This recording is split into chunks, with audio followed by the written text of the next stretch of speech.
I know, but we have a great thing to blame. So I need to unmute. I'm doing that now. I'm going to admit all, and I'm going to start recording.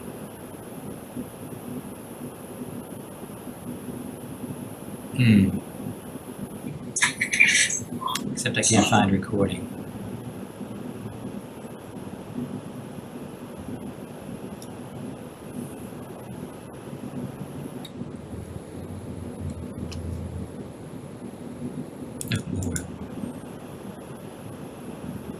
Okay.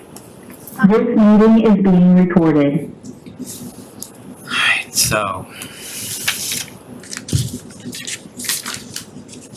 just a minute, everyone. Working with some new technology here, and need to look up something first.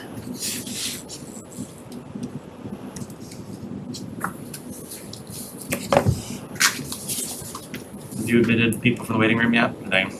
Yes. We have one waiting, and I'll admit that person.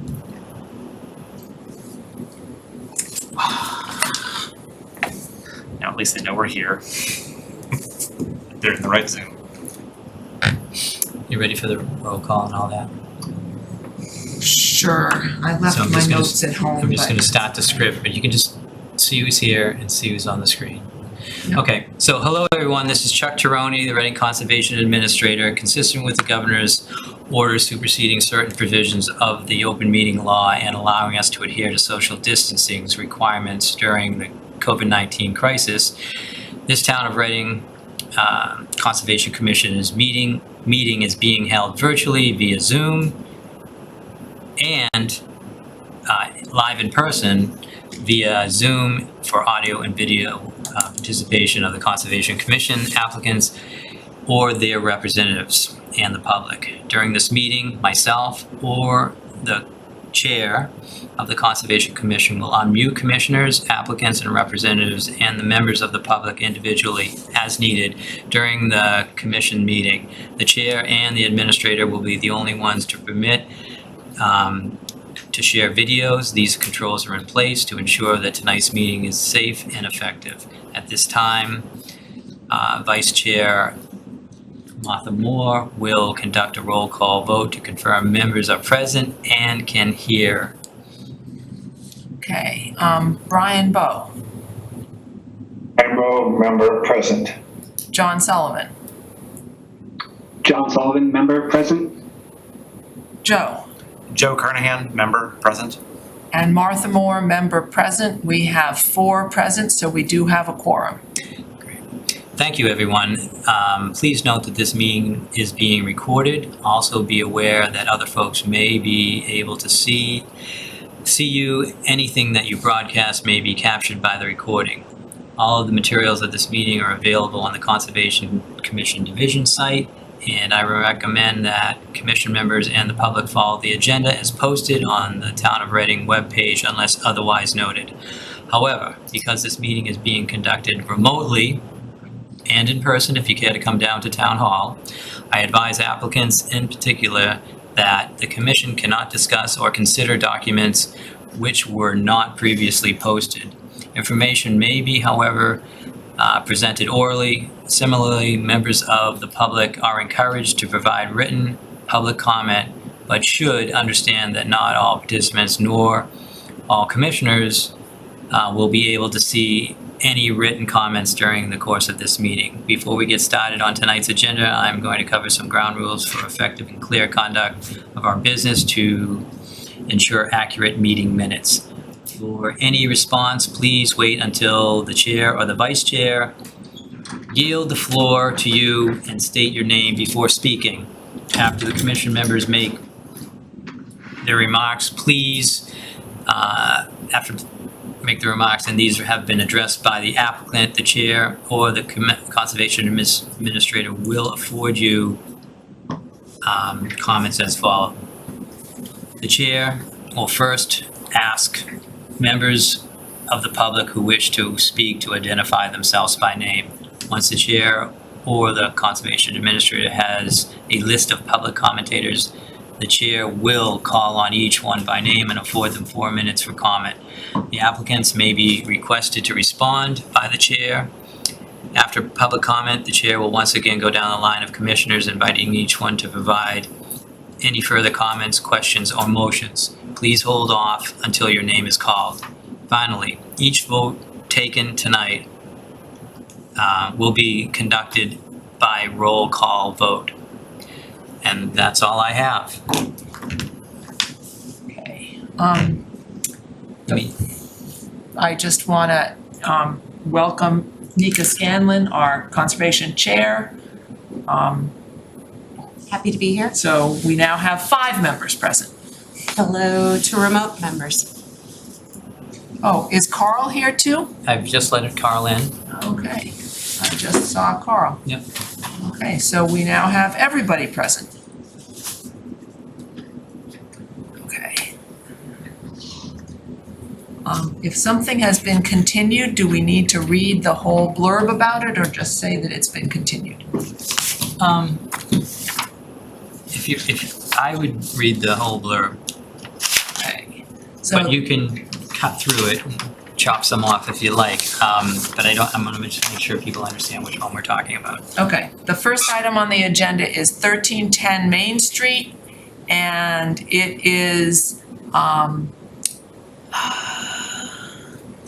the establishing wetland boundaries and moving forward with a residential subdivision with access off of Franklin Street. The application and plans can be viewed on the Conservation Division page under Current Project, Assessors Map 41, Lot 75 and 84, DEP file number 270-0746.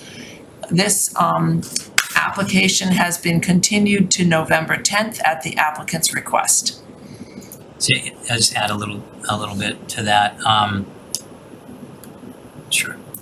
So 1310 Main Street, we have third-party review on that site, and the consultant that's doing the review for us isn't finished their work, so we're just waiting for that to happen.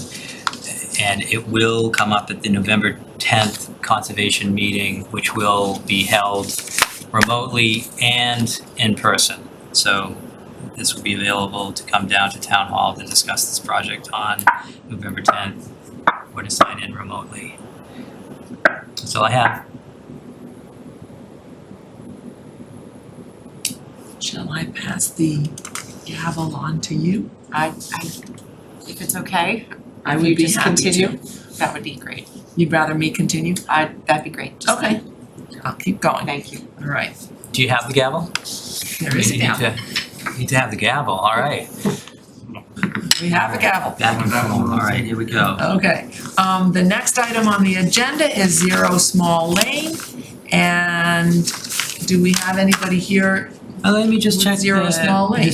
Jack, you told me you were here for Small Lane. So we do have Jack Sullivan of Sullivan Engineering here to discuss All right, Small so let me Lane. read the blurb about 0 Small Lane.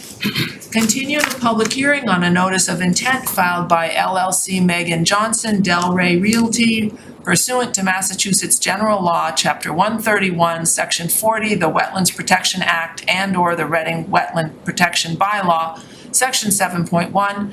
The applicant proposes construction of a limited project stream crossing, retaining walls, wetland alteration, wetland replication, drainage, grading, and associated utilities. All work is within 100 feet of a bordering vegetated wetland. The application and plans can be viewed on the Conservation Division page under Current Project, Assessors Map 40 and 41, Lot 153, 155, and 29, DEP file number 270-0748. Okay, So we have Jack Sullivan to, I guess, talk to us about 0 Small Lane, but do you have something prepared, Jack? Yeah, just quickly. Sure. Just quickly. For the record, Jack Sullivan, owner of the Sullivan Engineering Group.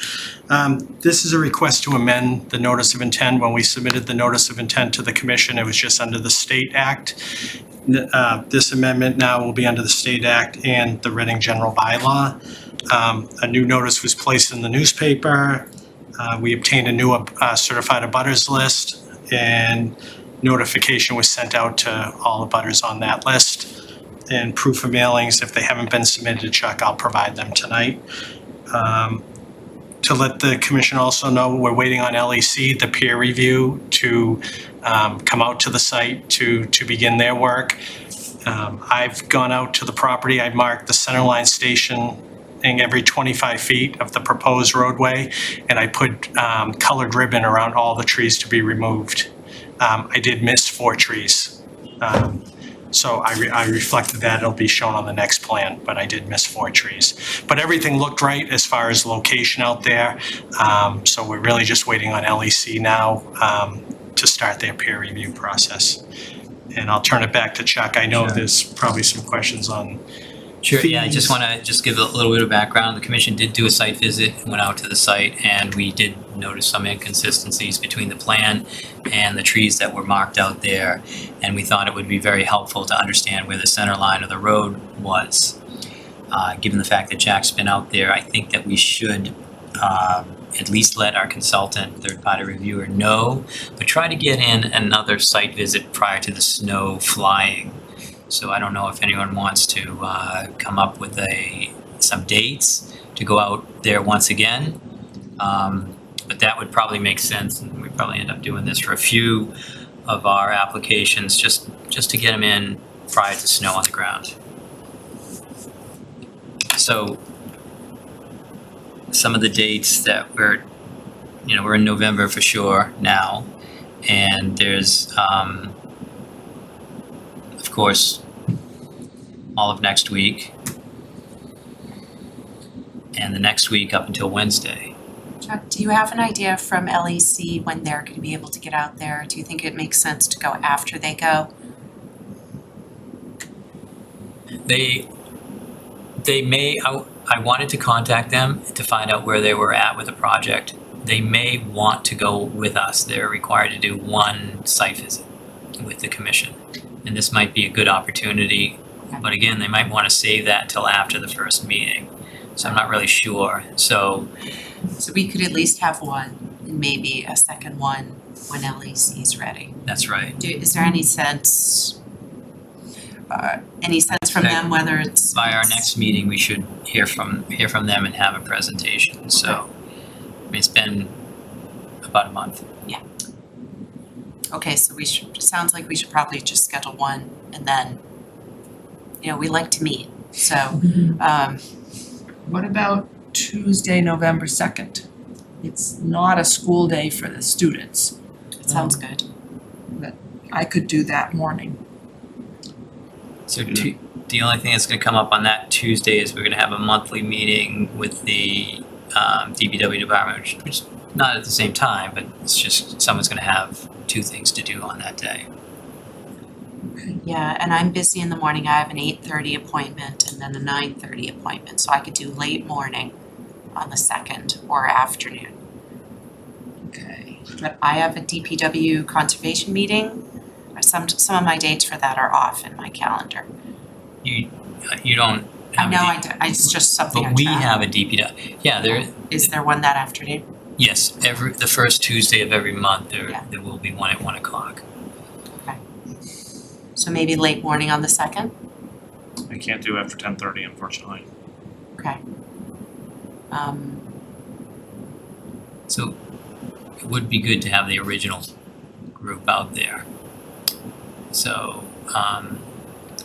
how early could you go?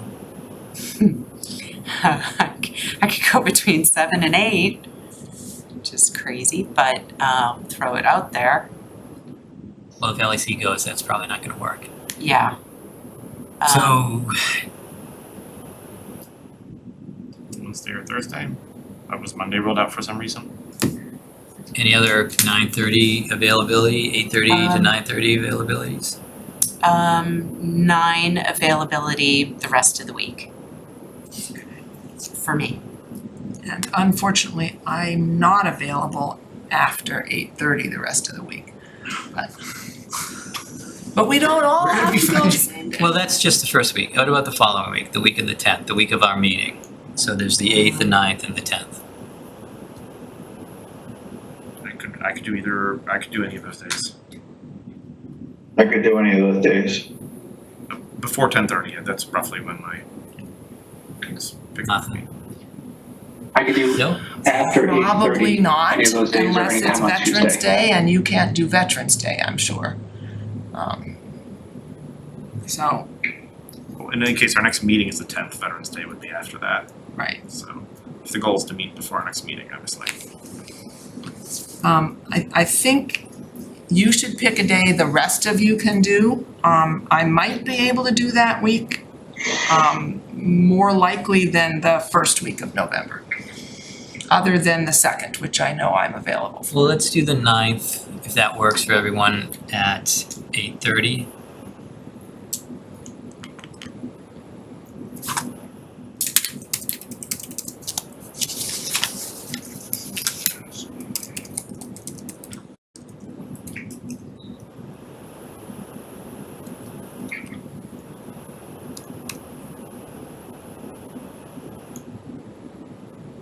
Okay.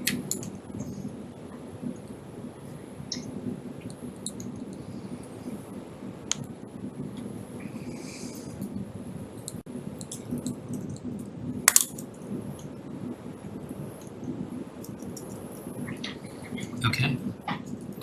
Right, I make no promises, but I'll do my best. Is that just for commission members, or do you need someone from our side? So there? you, so I'm gonna talk to LEC and find out, I think you'd be more interested if they were coming. Okay. And I'll get back to you and, Norse. Yours. Yeah. If you just let them know.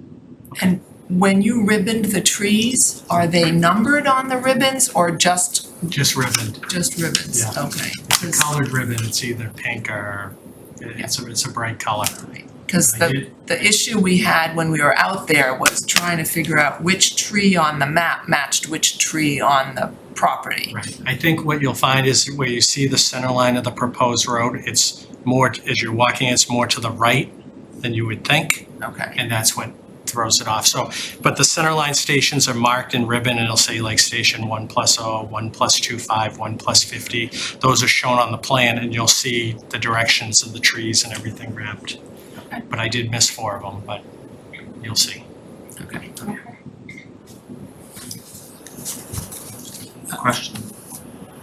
So there's more to this, Yeah, but I Joe, was you gonna can ask, go. just in response, so the plan that you're, that is the same plan that we've already seen and that we had in hand at the last site visit, I think? Yes. Yeah, nothing's changed. Sometimes I have to remind Chuck to send us things. Mika, did you have something else? Okay, so are we all set on No. Small Lane? No. We have more to talk about. Yeah, so there's an issue with the, not an issue, but, so we keep coming up against this fee. So I had a conversation with town council today, and if you could just get back to the owner, that, I'm gonna be able to have a talk with them if they want to. I can't make any decisions for the Conservation Commission, but I can, try to get this, resolved and then bring it to the commission. So it would be good to either hear from Norris, their lawyer, or, Mr. Johnson. So, and I'd like to do that in between this meeting and the next. Yep. So there's an issue with the state funds. They're not inconsistent. We checked that and we kept forgetting to bring it up. And obviously we want to resolve the funds that have to do with the bylaw. Okay? Okay. I don't know if you want to be there or not, but we could do a Zoom call or something like that. That would be, I don't need to be. But Okay.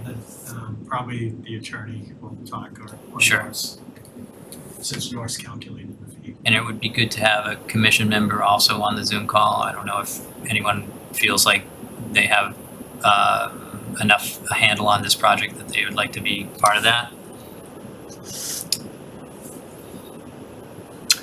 So if I'm I not could, hearing anybody else volunteer for that. I'll be on that call if you want, Chuck. that sounds good. Okay, so I'll set it up. I'll have Brian Bowe on the call. Can you just give me permission through kind of like a vote from the commission or something like that? I'll make a motion to approve, to recommend that Chuck meet and negotiate, hash out the filing fees for Zero Small Lane with the applicant and their counsel if they're present. With their counsel, without making a conclusion, the commission will come back to the meeting and the commission will make the final decision. Right, to come back to a hearing, we'll discuss it publicly, as we should, and make a vote on it. Do I hear a second? Second. Yeah, I'm not so sure we're gonna talk about money, we're just gonna talk about other projects that have,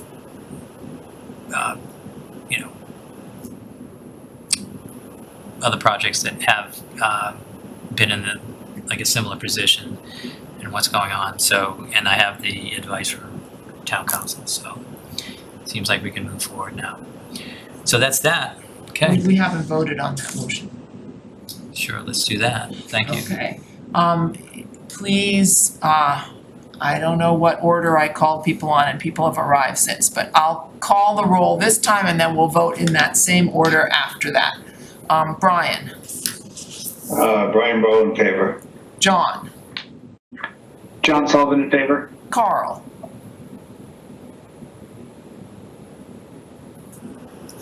Carl, can you unmute and vote? I think he's having a little bit of trouble.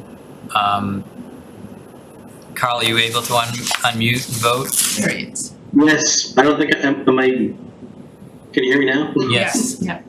Oh, all right. Carl Ciccone in favor. Joe, Joe Carnahan in favor. and Nika, Anika Scanlon in favor. and Martha Moore in favor. Okay. So are we all set with Small Lane for tonight? Yes. Okay. You need a motion to continue to the November 10th. I'll make a motion to continue Zero Small Lane to November 10. Notice of intent. I don't have the DP file number. Apologize. DEP file number 270-0748. Do I have a second? I'll second that. Okay. Brian Bowe, seconds. Brian, start voting. Brian Bowe in favor. John Sullivan in favor. Carl Ciccone in favor. Joe Carnahan in favor. Anika Scanlon in favor. Martha Moore in favor. Great. All right, here we go. So the next is Lot A, Main Street. On Main Street. And I found out late this afternoon that this applicant will continue. They have called in a consultant that they work with, Mary Rimmer, who is going to advise them about the potential vernal pool that's out on that property. So they wanted to hold off until the November 10th meeting, and they're only asking that we have a vote or a motion to continue until November 10th. Okay. Do we have a motion to continue? Oh, and do we need to describe anything more about Lot A Main Street? Should I read the blurb? You could if you want to. This is a public hearing on a notice of intent to construct a new single-family dwelling on a vacant lot. All work is within 100 feet of a bordering vegetated wetland. The application and plans can be viewed on the Conservation Division page under Current Projects, Assessor's Map 51, Lot 95, next to 1261 Main Street, DEP file number 270-0749. I'll move to continue the public hearing on Lot A Main Street next to 1261 Main Street to our next meeting on November 10th. I will second. Second. And a vote. You might want to call them out by name. Brian? Brian Bowe in favor. John Sullivan in favor. Carl Ciccone in favor. Joe Carnahan in favor. Anika Scanlon in favor. Martha Moore in favor. Okay. by my count, we're actually ahead of time. Because I think we shouldn't start the next hearing until 7:35. Sure. Is there something from old and new business that you would like to How about the discuss? minutes? We have some minutes to approve Sure. from We have two sets of July minutes. 28th and August 11th. Any issues with the July 28th minutes? Joe? Sure. So these are, Chuck, these are the same things that I emailed to you. Yep. Do we want to present them? Is everyone looking at them on their own screens? I don't have the minutes available Okay. tonight. Very well. So you can just let us know, or you can just give a general description and we can just take. Sure. um, So my, the first thing I noticed is on top of page 4, on the topic of 259 to 267 Main Street. The draft notes say the new plan for the space shows a 320 square foot patio, but I believe the patio does not exist in the new plan. In fact, that was sort of the point of the amending notice of intent. So I proposed new wording. The old plan for the space shows a 320 square foot patio with stairs for a total of 370 square feet of impervious surface. The new plan shows a 300 square foot rain garden and a 200 square foot gravel driveway for a total of 200 square feet of impervious surface. Okay. Except is the gravel driveway impervious or I pervious? believe we discussed it and just said it was actually, which surprised me when I heard that it was considered impervious. Okay. That would be a question for the zoning folks, right? That's not actually, or Bailiwick anyway. Yeah, I think it is, unless it's technically constructed as pervious pavers or as a pervious surface, because it can compact and All right, we know it's semi-pervious, if I were to blur the lines a little bit, but okay. And did you find any other changes we need to make to the minutes? Extremely minor. There's a sentence on also on page 4 on the topic of 1503 Main Street. There's a sentence missing a verb. Mr. Trone explained that he, along with the town manager, assistant town manager, director of community services, and Ms. Scanlon to discuss Mr. Castellano's letter. I assume that they met to discuss it. Can we have a motion to make both of those changes to the minutes? so moved. Second. Okay, Ryan, do you want to start the voting?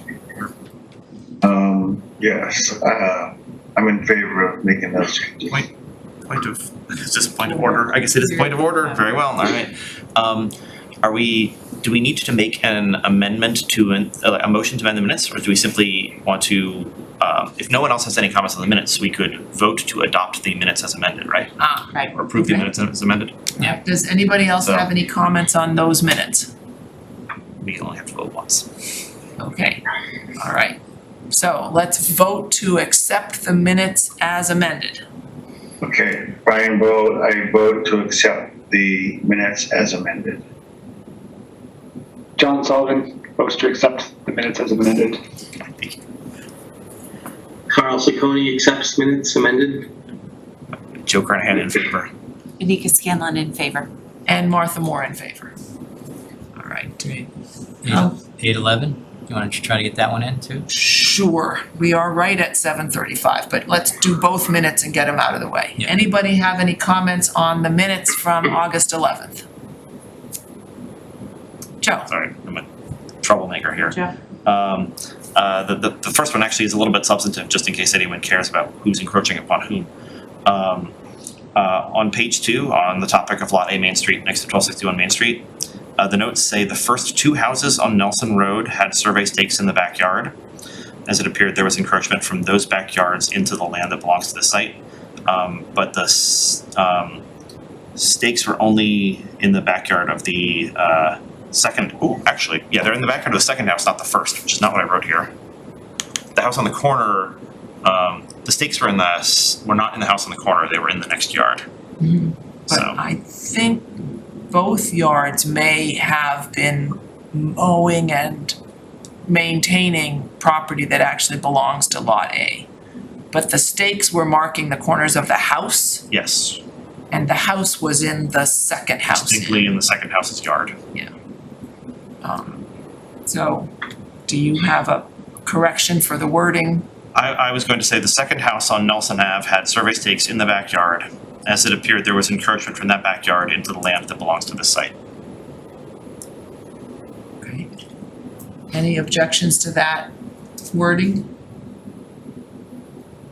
Okay. Anybody else have any other changes to make to the, yeah? Same section, there's something that says, especially because some flags are only 36 feet away from the wetland line. Since the flags are the wetland line, that would be something. I believe it's, the proposed structure is only 36 feet away from the wetland line, which is, well, this is in the context of why we wanted to double check those flags. Okay. That makes sense? Yeah. Anybody complain about that? Any thoughts? Okay, and does anybody have any more comments about these minutes? I do have one. I noticed that in the enforcement section at the very end of the minutes, it talks about 14 Dean Road, and I don't know if anybody has been back to 14 Dean Road to check out the enforcement. So I know in the minutes it said we should do that, so we don't need to correct the minutes, but we do need to follow up on that. And Chuck, did you have any information on that?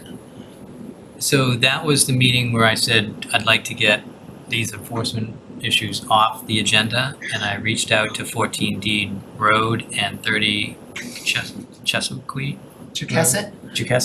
Road, and both of them weren't in a position to have any review from the Conservation Commission. I think one had just put in lawn and planted some trees, and they wasn't established yet. And I think Chequesset hadn't done anything. No. So that was my recollection. So it is getting a little bit colder now. We expect the planting season to end soon. I think I'll reach out one more time to both and then just report back to the commission and let them, I suspect to let you guys know that it might be next year where we have to bring this back up again. But the commission might consider putting a time frame on this, I think one's all set. I think one of them the one that hasn't done anything, that's the concern.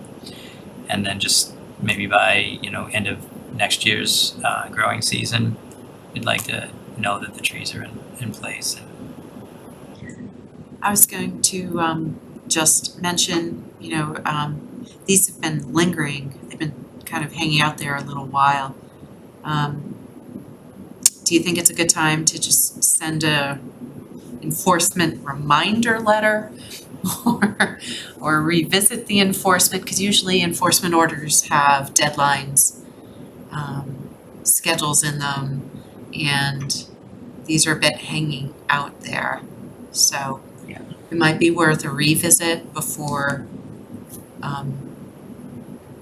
the next meeting. I'm sorry I don't have those letters in front of me. I didn't have a chance to review them before tonight's meeting.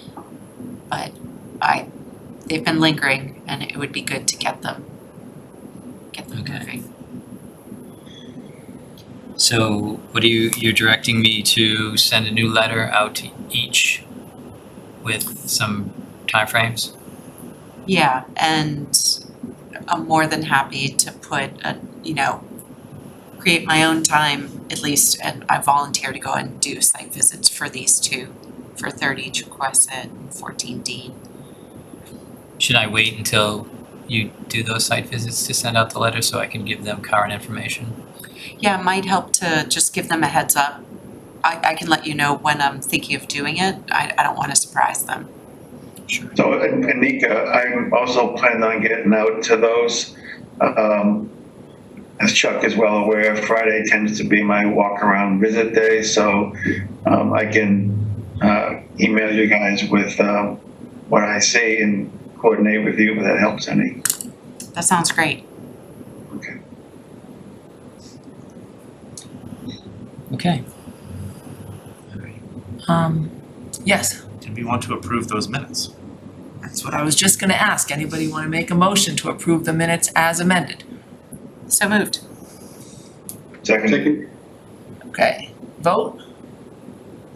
I approve of accepting the minutes as amended. Point of order, he John can just say in Sullivan. favor, right?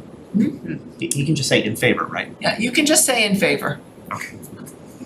John I Sullivan? just wanted to be clear. Okay, Carl Ciccone in favor.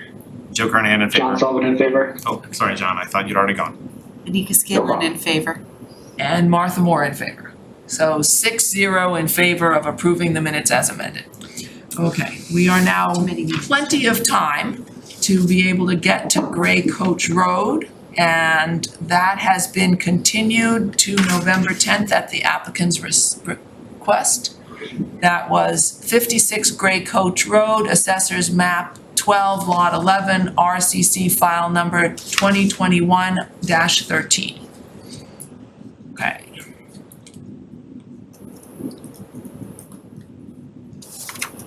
Joe, Do we actually need a motion to continue that?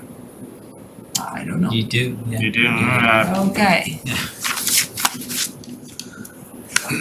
What did I just do?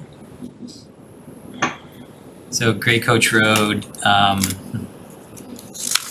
Gray Coach Road was the, remove the crushed stone base and install wood slab floor. And they were going to enclose an existing porch and make a screen porch underneath the deck. The applicant was looking into the easement and whether they needed a plan that showed the easement, and we needed to know if they were in the easement with the old work, which exists already, or the new work, which would be that deck that they want to build. So that's the reason for the delay, and I think they were trying to attain the services of an engineer to put that easement on the plan. So that's the update, but we still need a motion to continue to November 10th. I'll make a motion to continue 56 Gray Coach Lane to November 10th. Second. Okay, and a vote. Brian Bowe approve. John Sullivan in favor. Carl Ciccone in favor. Joe Carnahan in favor. Anika Scanlon in favor. Martha Moore in favor. Okay, moving right along. 51 Sanborn Lane. Are we doing that, or is that also continued? That's going to be continued. Do you want to just kind of go over what that is? Or I could quickly. Okay, it's Assessor's Map 48, Lot 8, RCC file number 2021-14. And it's a request to remove 9 trees within the 100-foot buffer zone to a bordering vegetated wetland. Right. And at the last meeting, the applicant was asked to obtain the services of an arborist to evaluate the trees and then come back to the commission with that information. So I did reach out to them, and they were having trouble. Having trouble finding someone who was available, and I bet you after today's storm, it might have been delayed even longer. So I will keep in touch with this applicant, and then from there, just make sure the commission understands what the next steps are. And I think we also, if they got an arborist and got approval, we would also want to know a planting plan of where they're planning to plant their plants, not just the list of the plants they were going to put in. That's right. It was a planting plan was required, and for replacement value. So that's what we were asking. Okay, so can we have a motion to continue that? Motion to continue the hearing on 51 Sanborn Lane to our next meeting on November 10th. Second that. Okay, and a vote. Brian Bowe in favor. John Sullivan in favor. Carl Ciccone in favor. Joe Carnahan in favor. Anika Scanlon in favor. Martha Moore in favor. Okay.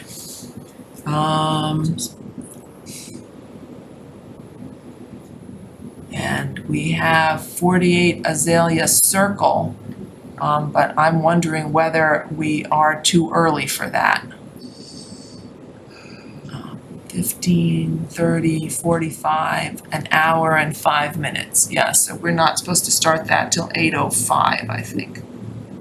So we can take up some other business.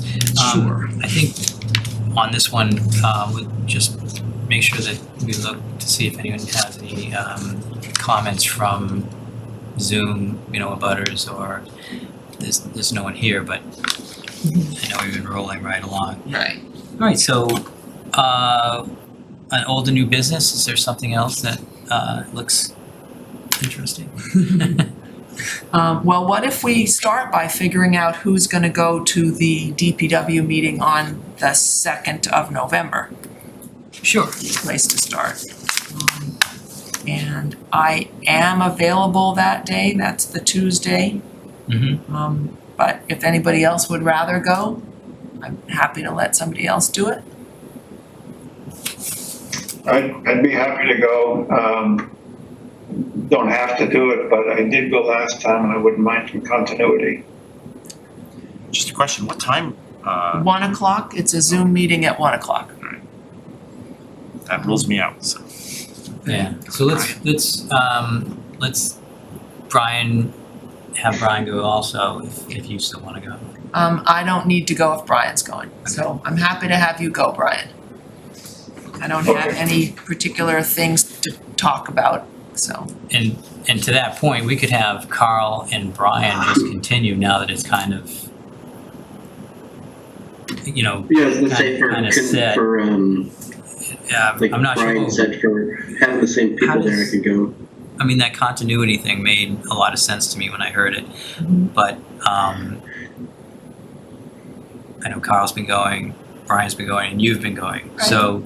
So among us, but I'm happy to not take on another thing right now. I've got kind of a full plate, so I'm happy to If anyone wants to yeah. show up, they've always asked me if anyone else is going to join, so it's not limited to 2 people, Okay, so.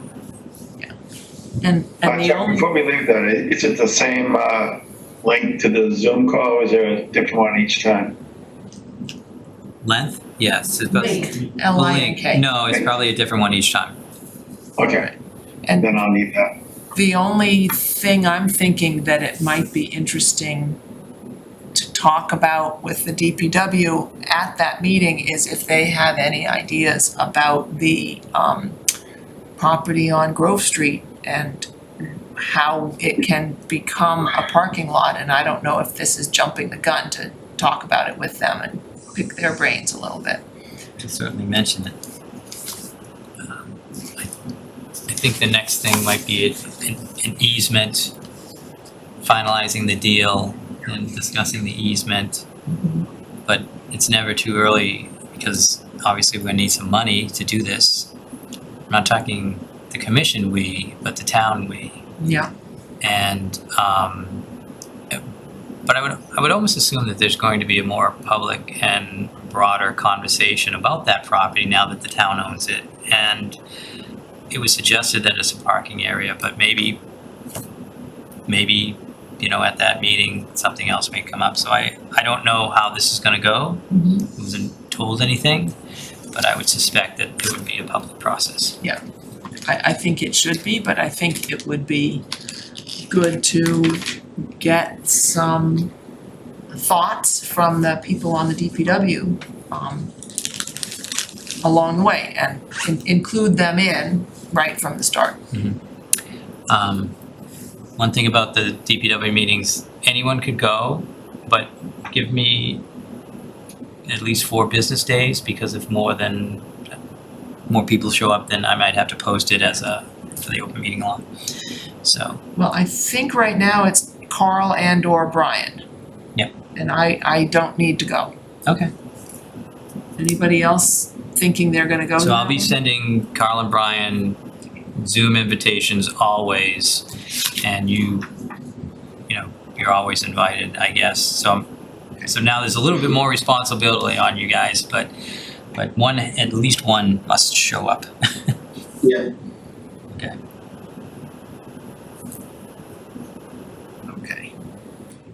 All right, I get that written down.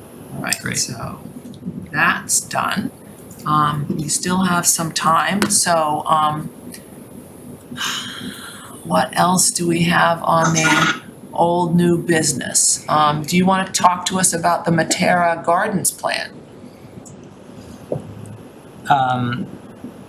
or the RMLD Integrated Vegetation Management Plan? We might get to both of them, but I'll start with the Matera Garden Plan.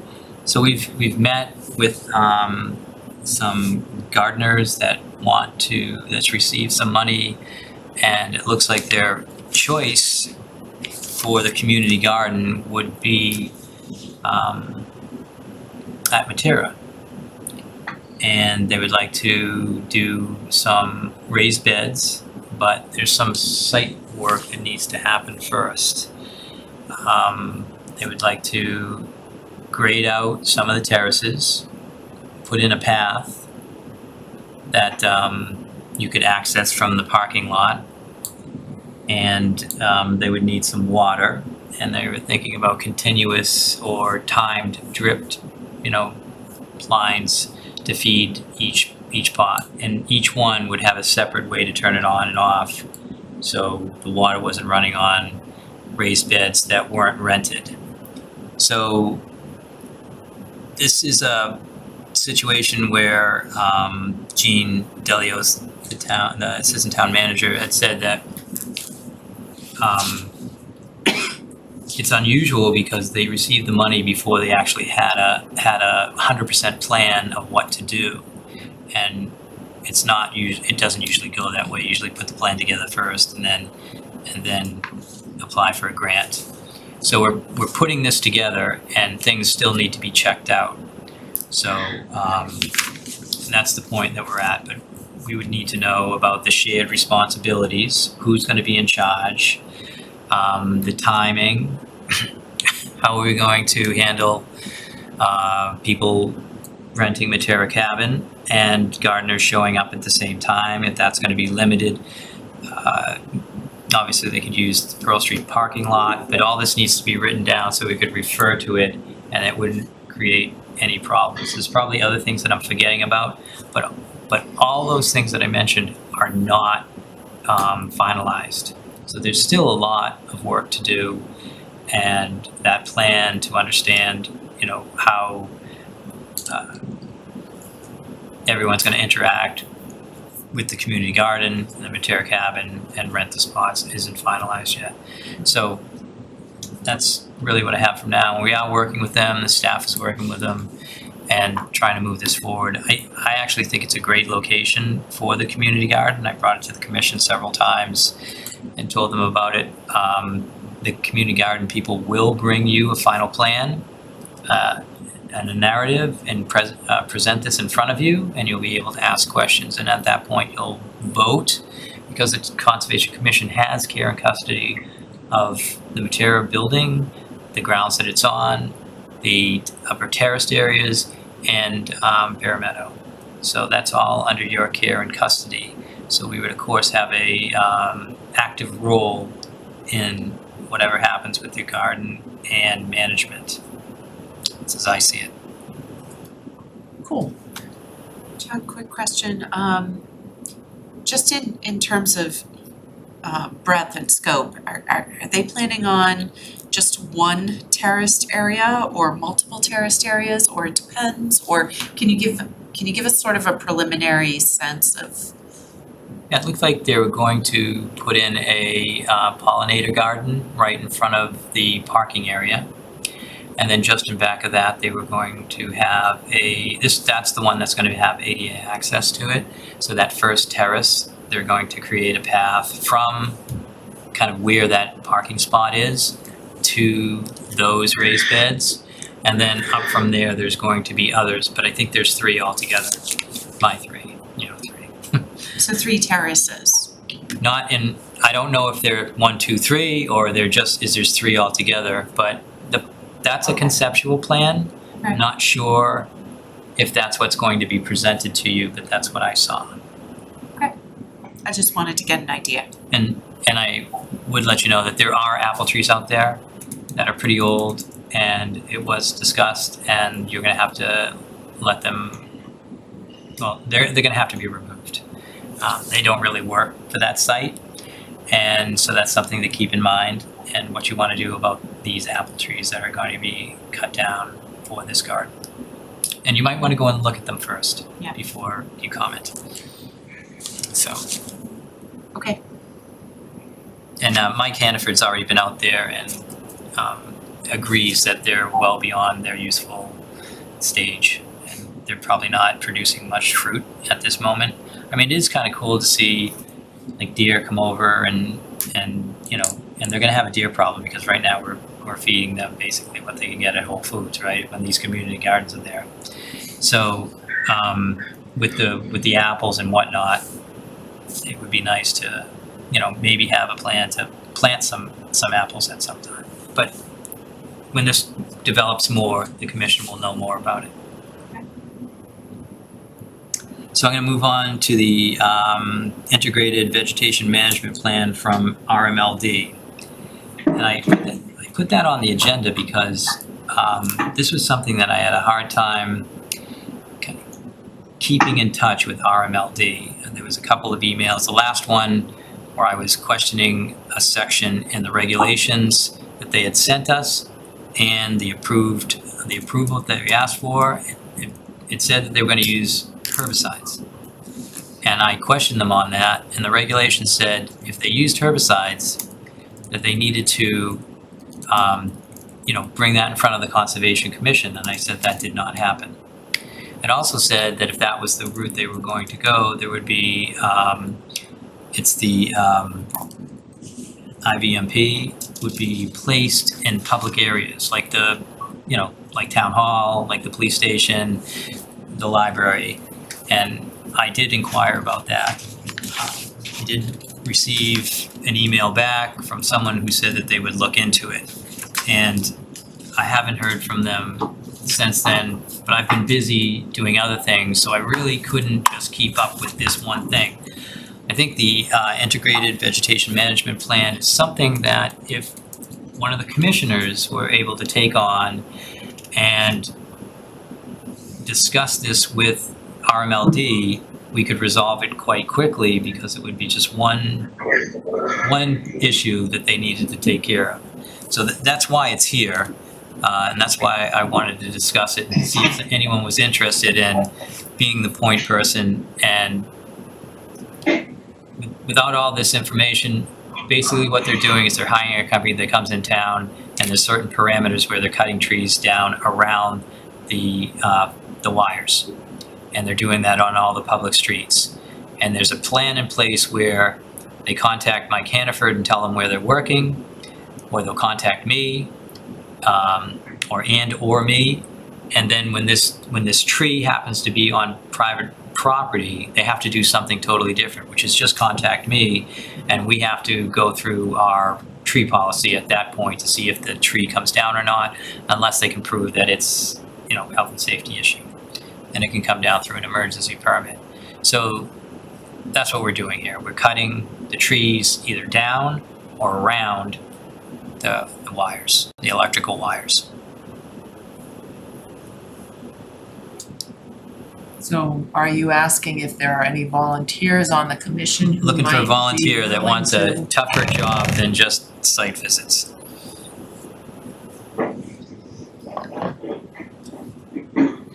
Okay, so speaking into the deafening silence, I'd be happy to take that on. I only know the basics about what are those management plans are about, so Well, we're good. if I were to do it, I would need some time with you, Chuck, to Sure. pick your brains on it. And I'm not leaving you, it's, you and me will do this together, but That's you're gonna fine, be the point good. person, and I'm gonna do my other work and then probably go to all the meetings and fill in the blanks and all that. So, I think that would work if you have that time. Even if it's you know, you said Fridays is a day that you're available. If the Zoom meetings are on a Friday, I could do it. I don't expect this is gonna take a long time. They already, Well, yeah. That's fine, and I only said Friday because, I send you emails then, but I have a lot of availability. That's one of the advantages of being not working anymore. I don't know quite how to take the statement that you're not going to leave me, but we'll let that go. That would be fine. I don't know. I don't even know what I said either. I think he meant leave you high and dry, leave you hung out on your Not gonna leave you. Okay.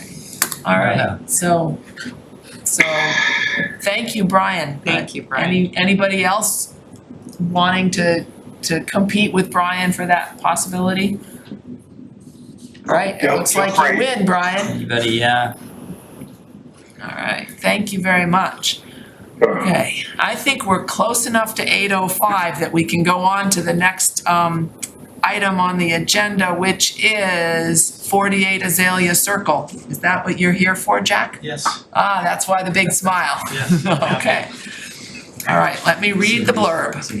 48 Azalea Circle, open public hearing on a request for a minor plan change filed by, Dpw Ghosh under the Massachusetts Wetland Protection Act, MGL, Chapter 131, Section 40, and/or the Reading Wetland Protection Bylaw, Section 7.1, to convert the approved single-family home with an accessory apartment to a single-family home.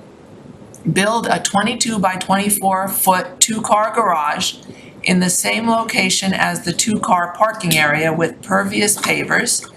To mitigate any additional stormwater issues, over 1,700 square feet of pavement will be removed. The application and plans can be viewed on the Conservation Division page under Current Project Assessors Map 23, Lot 125 and 126, DEP file number 270-0709. All right, do you want to explain your project to us? And Just one thing before this, Yes, so sir. some of the paperwork, which is up on the website, came in and sent out to the commission, came in as an amended order of conditions. This is not an amended order of conditions. This is a request for a minor plan change. So it's not the same process that we did over 269 Main Street at this point. But the commission could decide that they don't have enough information and it meets the threshold that an amended order of conditions is needed. So that's what we're doing here tonight. Okay. With that, Jack, I think that you can. And are there any people on Zoom that we need to let in? I'm wondering whether DG might be our person. Yes. Okay, so we should let in DG. All right, DG, you're all set. And anybody else? Pam Pierre or Caitlin Carragher, are they here for you? Okay. Not that I know of. If anyone wants to make a comment, just go down to the reactions area and just click on the raise hand function. And but we'll let the applicant and the consultant speak first, then the commission, and then we'll turn to the people in Zoom and ask the same question. Great. For the record, Jack Sullivan, owner of the Sullivan Engineering Group. Chuck, do you have the plan that you? Oh, sorry, yes, I do.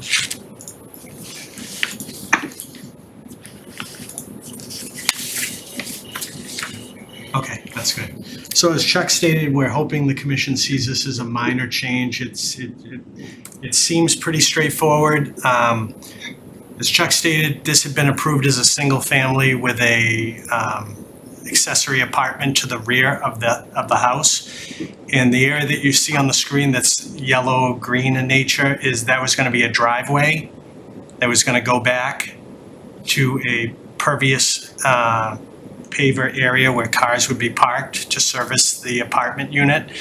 We're removing the apartment use. It's all just going to be a single family home. All the pavement that you see highlighted in the yellow green is going to be removed. So there's 1,706 square feet of pavement to be removed. No cars will be allowed to park in the back. We're keeping that as a patio area, but just for recreational use. So there'll be no issue with, antifreeze, oil leaks, nothing like that. And you can see the proximity to the wetlands, so that's a plus. So we have the pavement removal. removal of vehicles. And then to the left of the proposed house and where the apartment was gonna be, there was gonna be 2 decks. Those are gonna be removed as well. Right here, Jack? Right there, and right there, yep.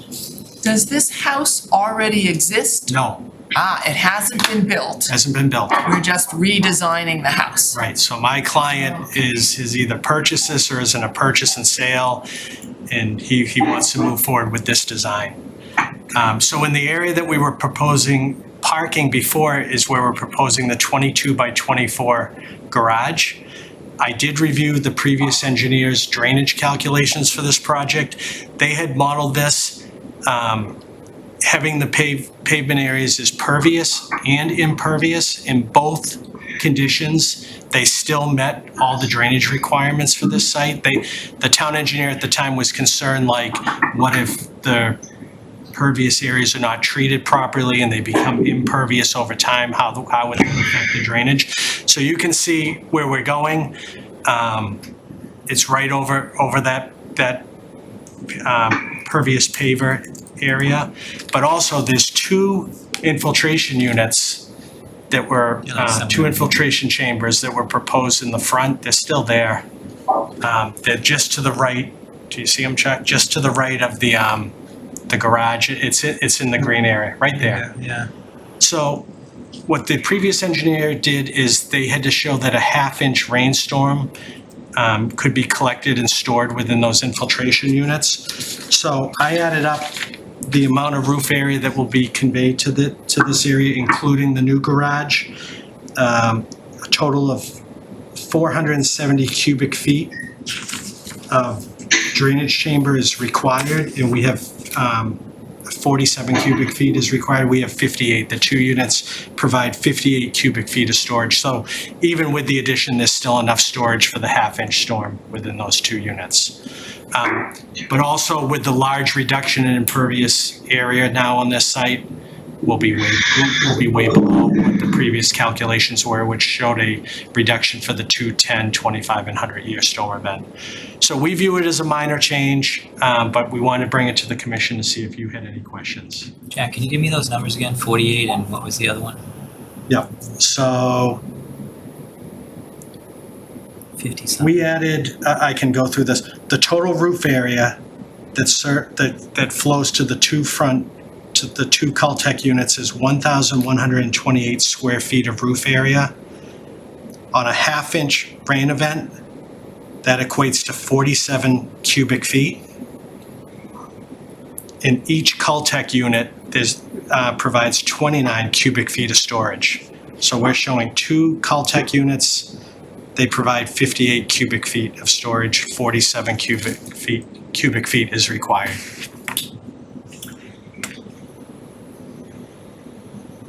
Jack?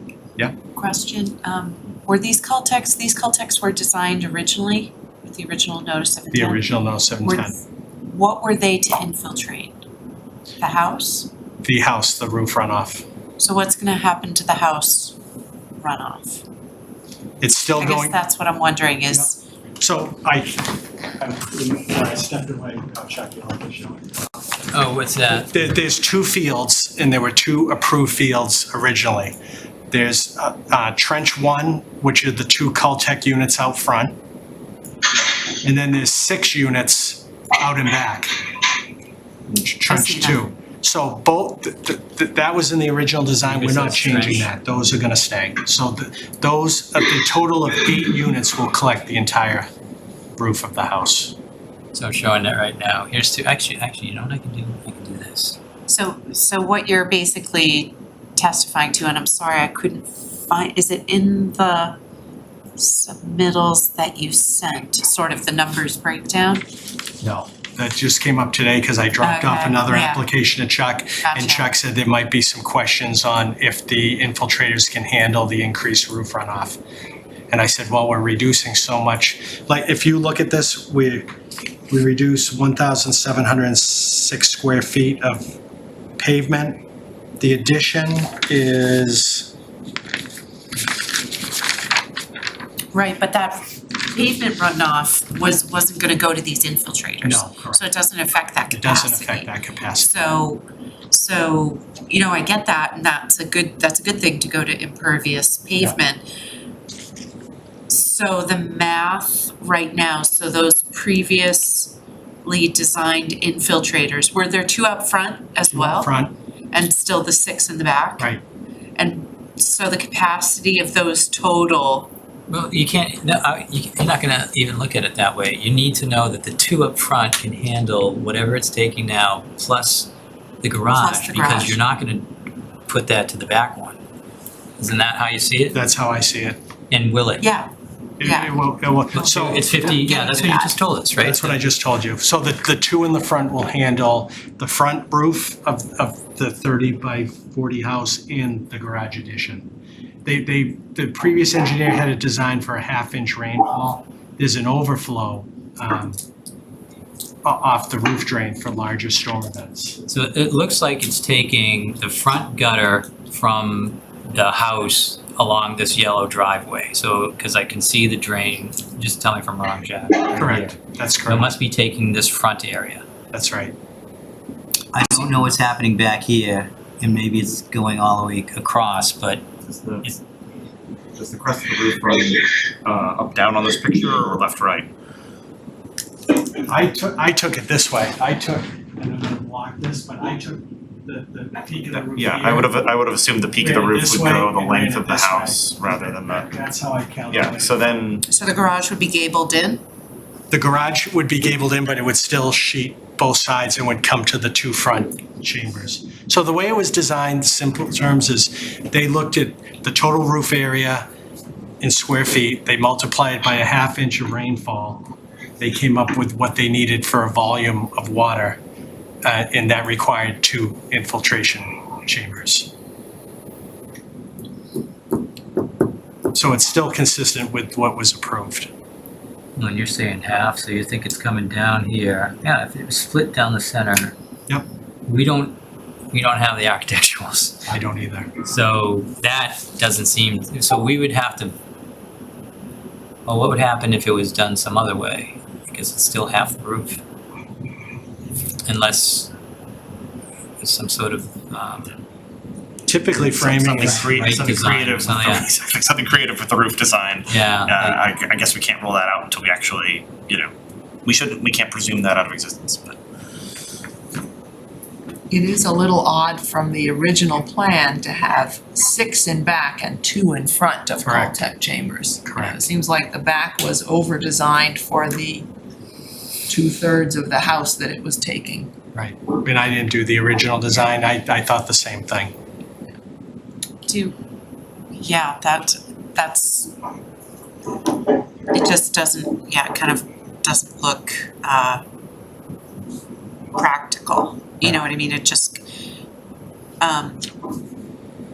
Would there be space to put 4 Caltech chambers in front and maybe only 4 in back and divide it more evenly? There would be.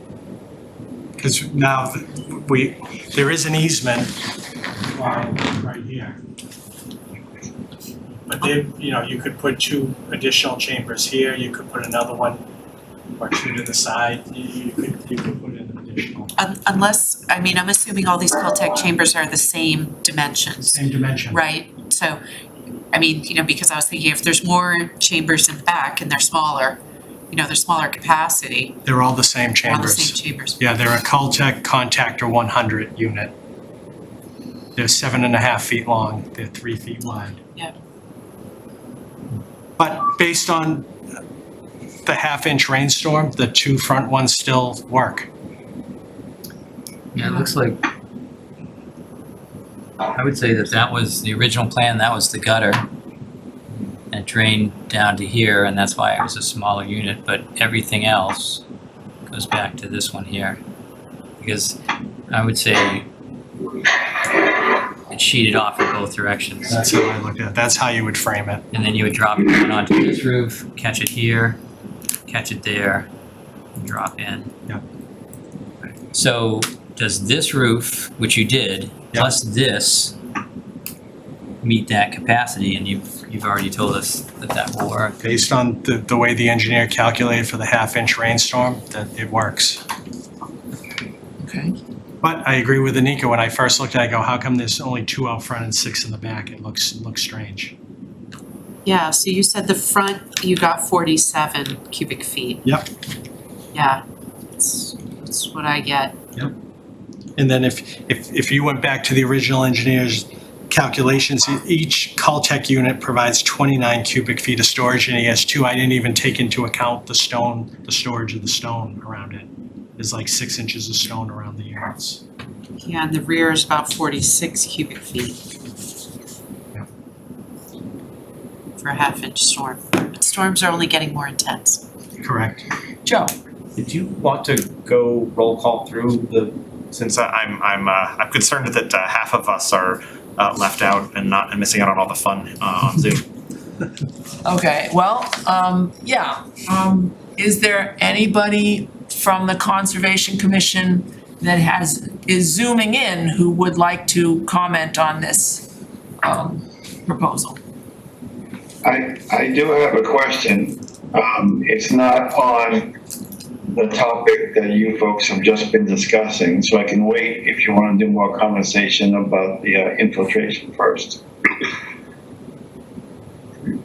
Are we satisfied, Anika? I think that if Jack could provide a letter, stamp and sign the letter that this is sufficient, and but what was missing is the narrative doesn't say that you'll capture the roof runoff, so I want to make sure that that happens, that's in your letter, and that there's enough capacity for this new roof runoff.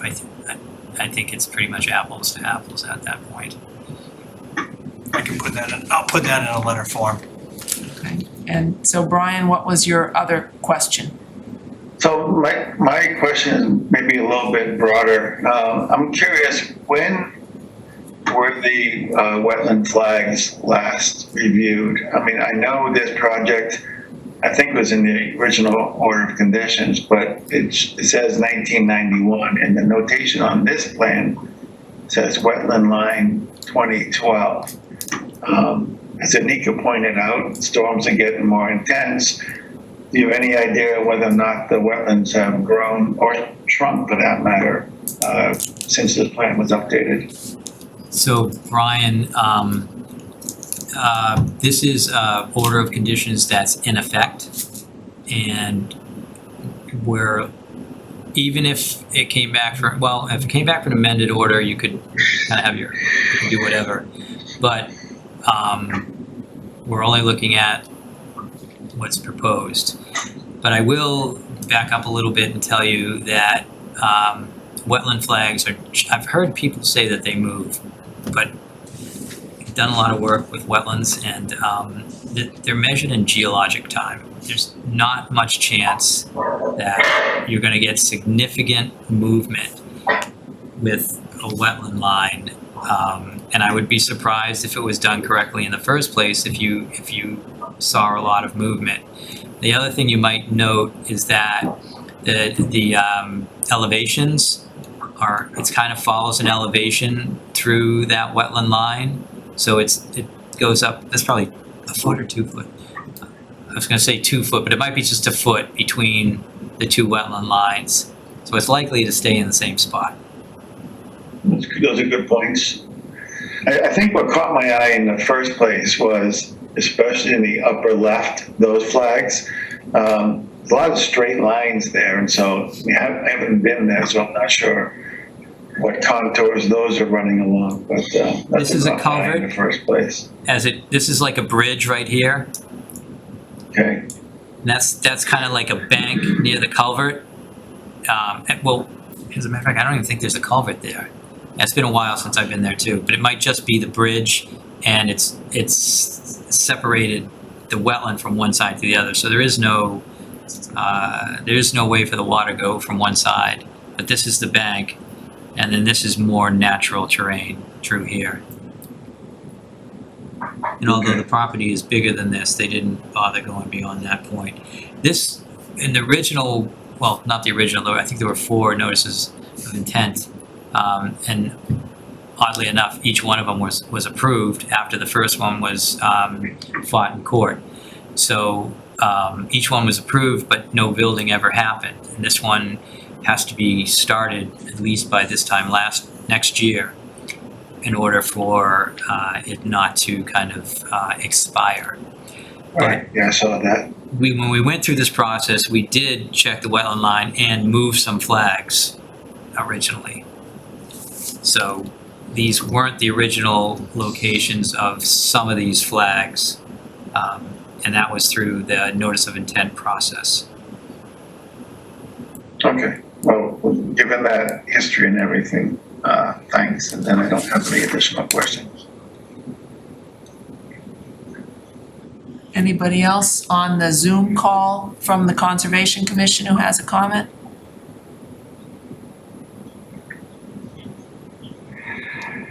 Okay, anybody else on the Conservation Commission from in person? Yes. Sure, so this is for currently we're discussing a minor plan change, is that right? Not an amended order of conditions? Right. So presumably we want to talk about whether we think it's a minor plan change or an amended order of conditions. I mean, it is, I was just, we have already, addressed that question somewhere else over on Main Street. So I pulled up the MACC handbook, the same MACC handbook pages that Chuck scanned and highlighted the last time this question came up. So I'm looking at the changes are relatively minor. Replacing pavement with structures doesn't strike me as minor, but then also or impacts lessened.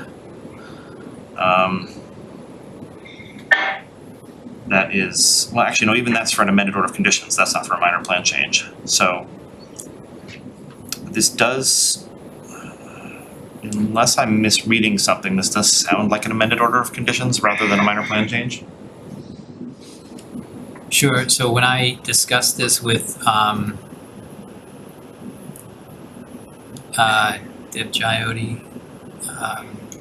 Mr. Ghosh, what we discussed was, for this approved plan, the disturbed area. So where the garage is going is not creating any more disturbed area than already exists. The purpose for this area was to park 2 cars. That's still going to be the same. This had pervious pavers, and the infiltration was going into the ground, and Jack just said the new garage, infiltration will go into the ground from the roof runoff. So I thought that was important to get that in there too. This structure is no closer than the driveway area. So for those reasons, I thought it should come in front of the commission to be discussed as a minor plan change. And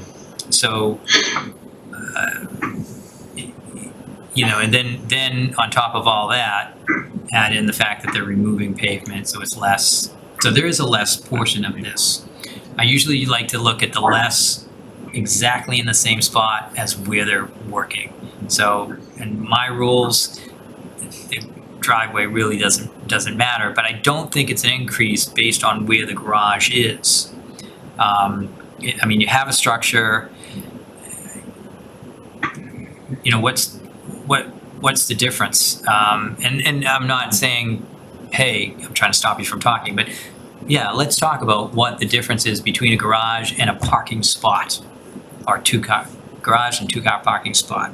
A garage with an integrated infiltration system and a parking spot too. That's a comparison at the end here. So I understand where you're going with that. My only experience in weighing these questions was the 257, 269 Main Street project. I don't know if there are others here with more experience who want to weigh in.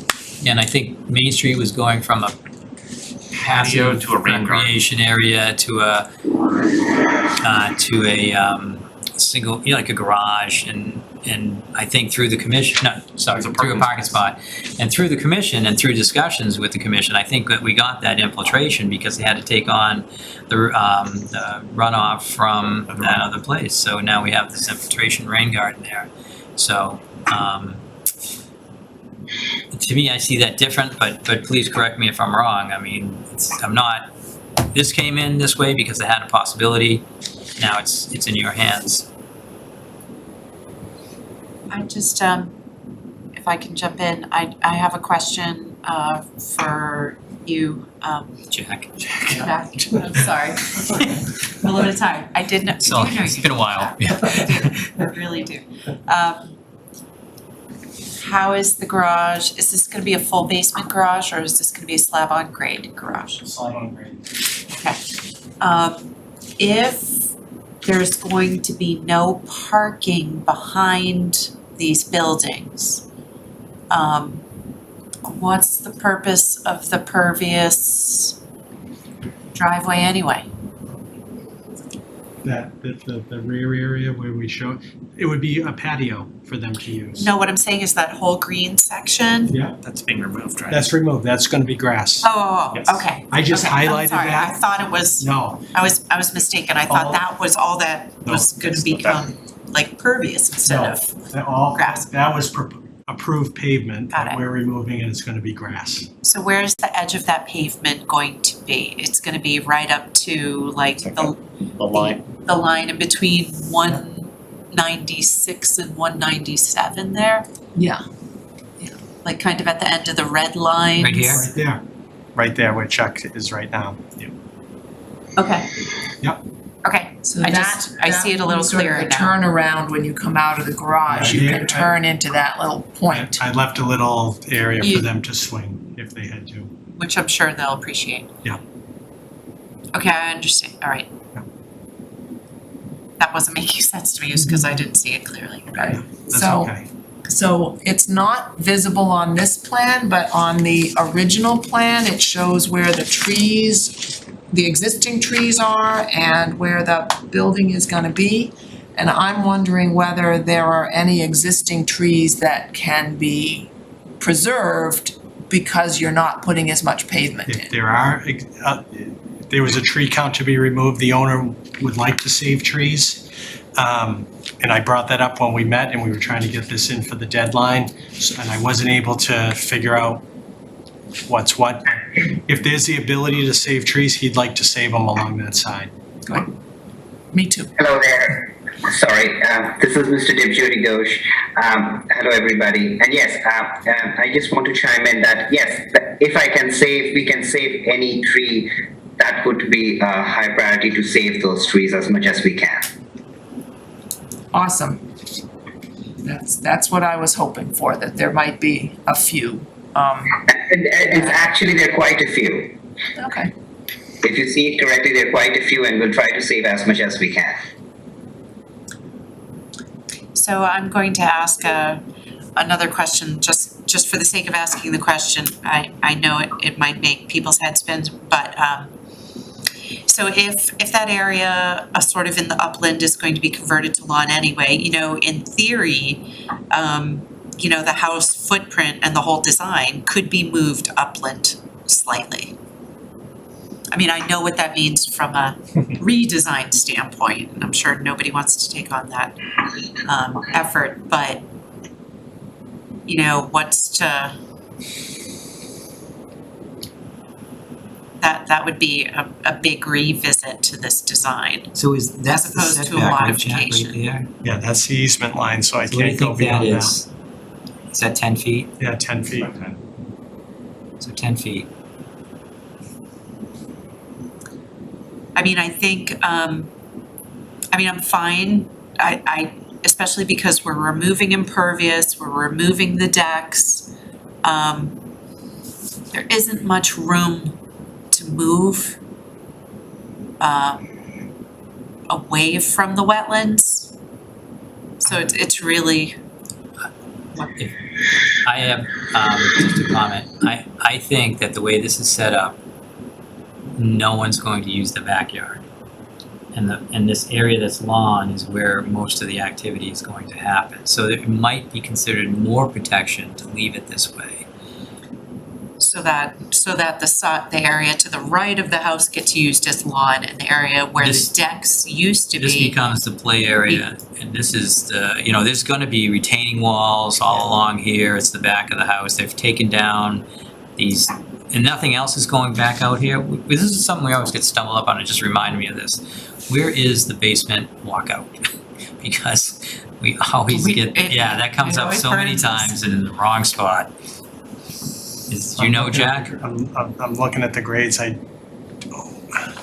then this is gonna be left alone, that's what I'm thinking. Yeah, I think the walkout was somewhere in here. Where you So showing? near the existing 194. Over in here somewhere, but it's not gonna be used.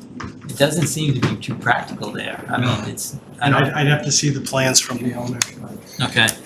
And the only other thing, Anika, I was thinking is, if we did try to slide this over, if you think off the house, a lot of times you have like a condenser for an air conditioning unit. Those have to be, let's say, 2 feet off the house, and then Right.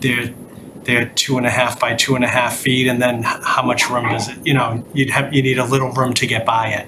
Yep. So I think it's pretty tight. Yeah, Even like it this. is pretty tight, yeah. I agree.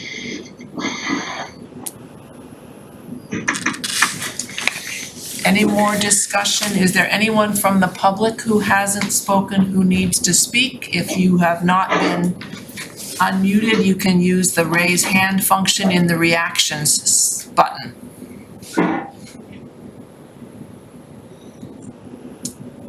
Seeing none, Seeing none, yeah. is there a motion? Well, Nika, do you have more just- discussion? Just before we do a motion, Okay. and I don't know if that's what you're going to do. So I'm just gonna, so I'm not sure that anybody may want to look at the site. Okay, so that's on the table. We're asking for a letter, stamped letter from the engineer about the infiltration and if the capacity of those chambers can meet that. So the plan, we want to know where the basement walkout is, and there's a discussion about trees. And we can't save trees if we don't know what's there in the first place. So, and this is like right on the line of asking for some real information, but I think we need a plan that shows the trees so we know that they're still there when this project's done. There is one of the paper plans that I got in the mail has the trees marked on it. Page C-001 has trees on it. So maybe that plan can be adopted into the final plan that's presented. Yeah. And C-002 has what the original trees were gonna look like, but maybe that will be different now that we're not putting in so much pavement. Or decks. Or To decks. some degree, yeah, plant trees could be planted, additional plantings could go above, north of the house, Or fewer trees removed. or fewer trees removed. But they're gonna put in 2 retaining walls. So there's gonna be some earthwork there. Plus foundation, so.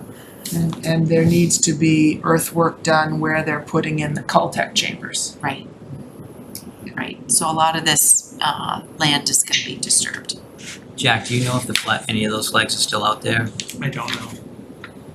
They usually last a couple of years. We're in the end of the second year, almost in the third, or just barely in the third year. So they could be out there to review. Does anyone have a recommendation of given that information that we have, the letter, the plan for the trees, and where the basement walkout's located? I think their concern with the basement walkout is foot traffic in the back. And where does that traffic go, and what's happening back there? So that's the reason why we want to know about that basement walkout and how it's designed, I guess. Can I just add one other thing? We were talking about, maybe moving the house, or they actually will need the room along the side to get equipment back, to put in walls, patios, you'll need enough to at least get a backhoe through or a bobcat. So the ability to move the house, but that may also affect us saving some of the trees coming in if they have to get equipment back there. But the owner's already committed to doing that, but there's only limited area to work on this site. It is pretty limited, and this area that's here, and I'm gonna rotate this again. Get a better color. It is a tight site, and I'm gonna suggest that the commission request that this area here, which is the area between, this is the,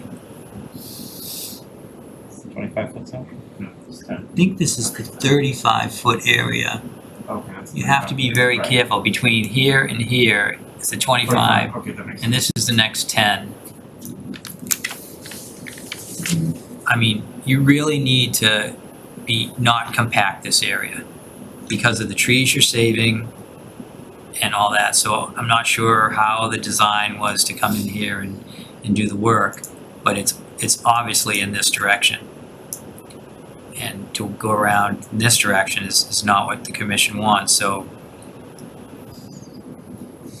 this area here, with these trees that are being saved, can't be compacted. So when the design or the construction sequencing is happening, that has to be taken into account. And we do our first pre-activity meeting, I'm going to want some substantial erosion control and limit of work in that area. And I see that the erosion control line does go into the zone of natural vegetation, especially at the front. It's way up at the 25-foot line. Then further back, it's more closer to the 35-foot line. Because of the level spreader in the front. However, with the decks removed from the point of the first deck onward, that erosion control can be pulled into the 35 foot. Yeah. I think. Yeah. I have Except a on the question. corner. Where on here is going to be the storage site for materials and what have you? We're talking about earthwork, we're talking about pavers and everything. Where's it going to be kept before it's used? Chuck, do you know the history on that? Because I do not.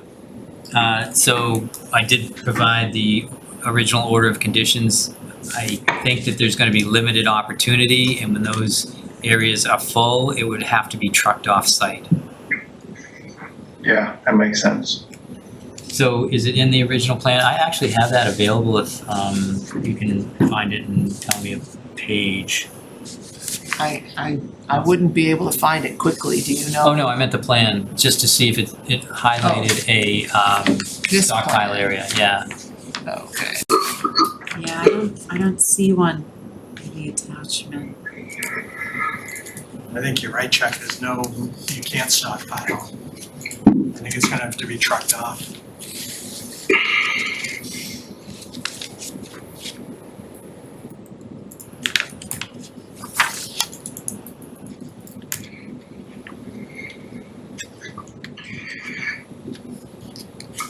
Yes. Is that up? Yeah.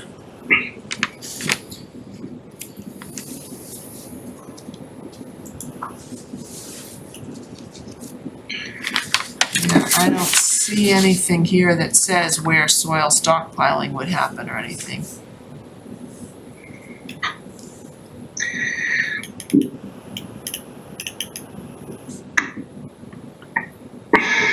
And it does show some invasive species removal on Plan C002. Yeah, I think we have that right here. Yeah. It might have grown since 2018. Yeah. Um,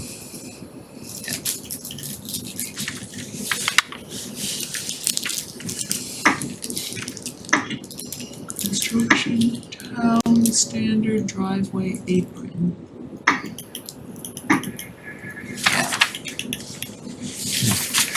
So it doesn't show stockpile area. And there's limited opportunity in here. And it's just gonna have to be taken off site.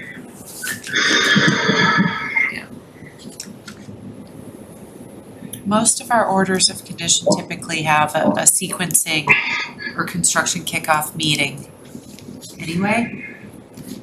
Yeah. So, I don't think I prepared great if it were in the order. conditions to be on the screen.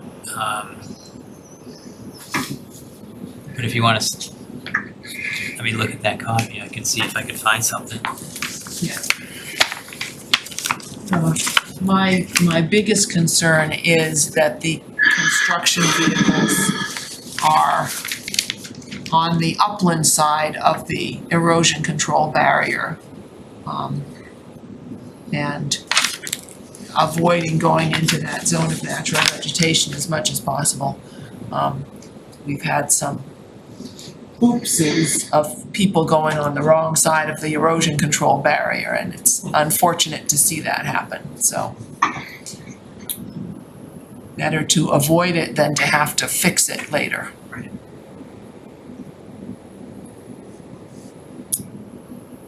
So it has to be at least 75 feet away, and refuge has to be into dumpsters.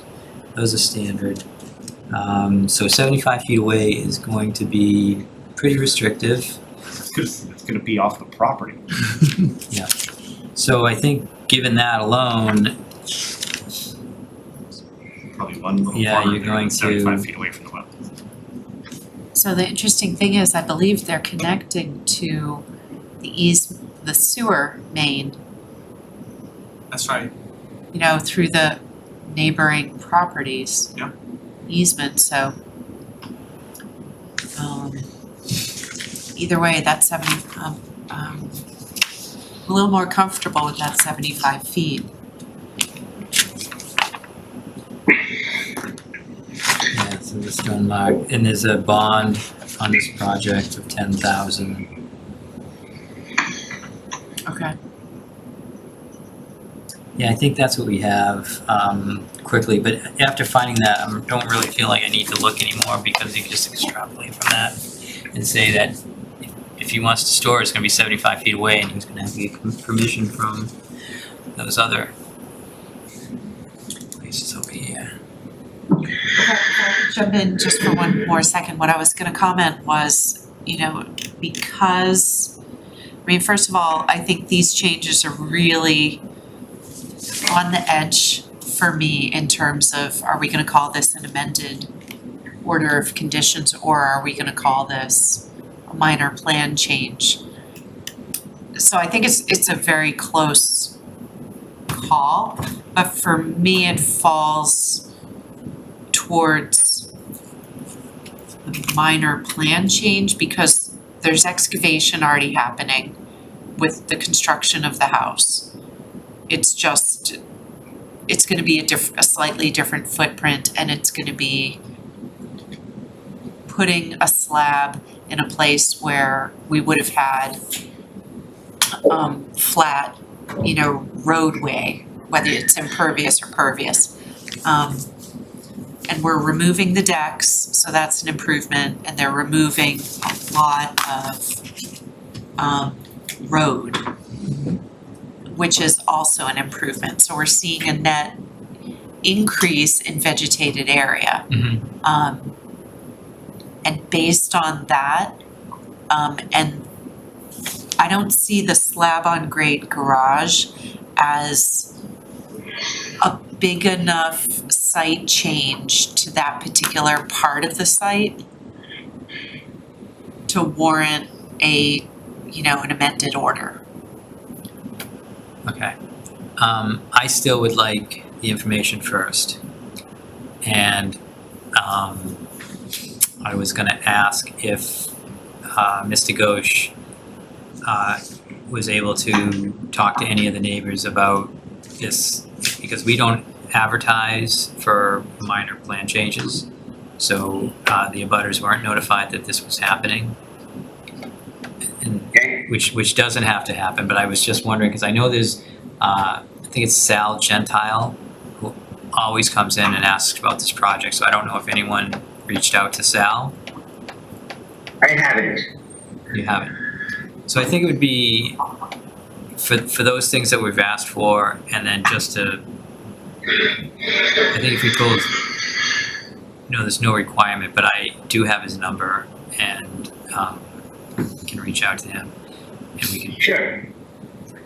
Sure. So is it the existing house that you're talking about, the Eugene and Salvatore Schenkel? Is that the one? I think so. Yeah. Okay. Yeah. And then just make sure we have the documentation. The tree seems to be the most important, and giving the opportunity for commissioners to go out there. This is on their own, but to see the site and to understand, the bridge and the non-existing culvert and how that connectivity didn't happen, which is, talk about an opportunity to do, like stream standards to open that up. And I don't, because there's a wetland right on the other side. No, I'm familiar with the area. I did actually go by before, I think last Friday. So what do you think? Sounds Just to like move we should it continue. along. Yeah. Well, I'm giving my opinion, but the commission should, they're the ones that decide. I'm just looking at the agenda for the November 10th meeting is going to be a very full one. So if we continue, I think we want to make sure that we keep this conversation very brief next time, get the information we need, reach a vote, give the abutters a chance to speak, but don't spend 45 minutes on it because we have all those other people who have continued to November 10th.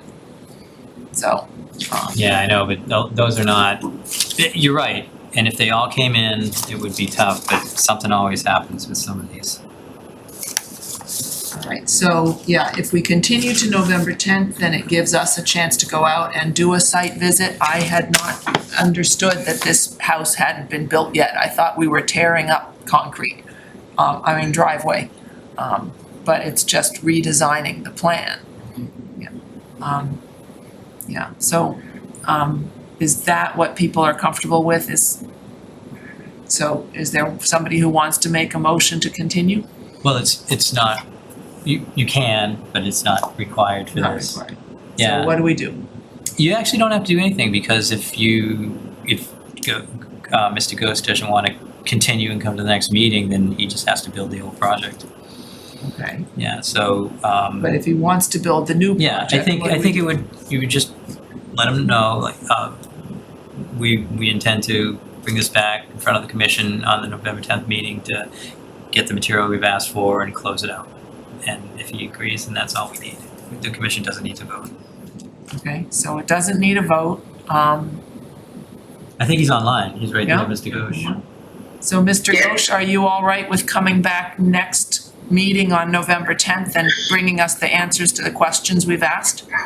Yeah, if you can just send me, Chuck, if you can just send me the questions, what's needed, then I can bring it back to you before the November 10th. Okay.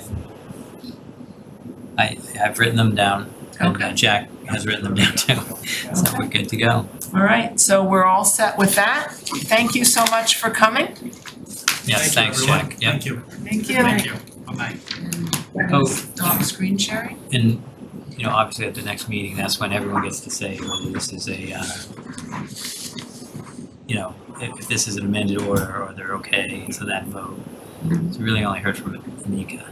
So I'm gonna stop the screen sharing now, Okay, and and we do still have at least one person from the general public who's here. And our next issue on the agenda was Camp Curtis Guild, but I believe they are being continued to December 8th, yes. 8th. And the reason why they're being discontinued, because they would like, so Camp Curtis Guild abuts 3 towns, and they're trying to do a 3-town site visit on Saturday, November 13th. Yeah, November 13th. And that is after our November 8th meeting. So our commission would like to do the site visit and then talk to the applicant after that, which only leaves the December 8th meeting. So that's why this has been continued, and they've requested that to December 8th. And I think we already know that we have enough people for the site visit. So Okay. it is in some of the restricted areas. I don't know what that means, but because I've been there a few times, and so you guys might be walking way Past out. the rifle range? Yeah, well, they don't shoot there anymore, so. Oh, okay.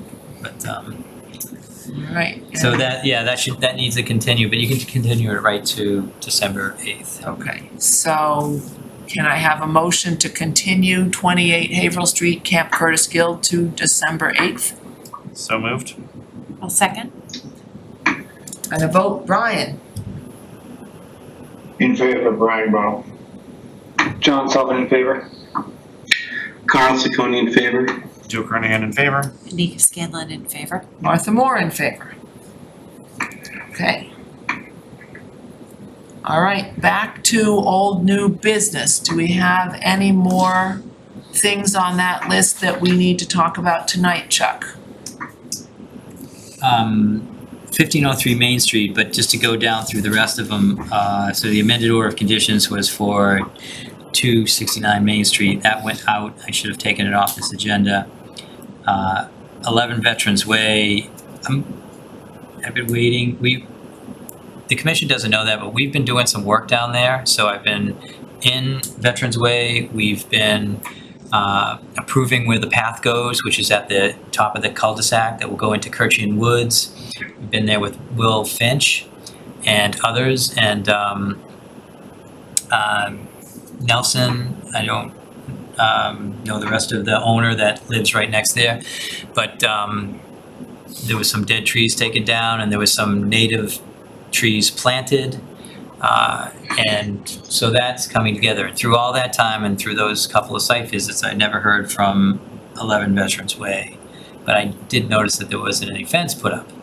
So that project hasn't moved at all. But I'm going to pull out the old application, give them a call or send them an email and ask them, what's going on with that.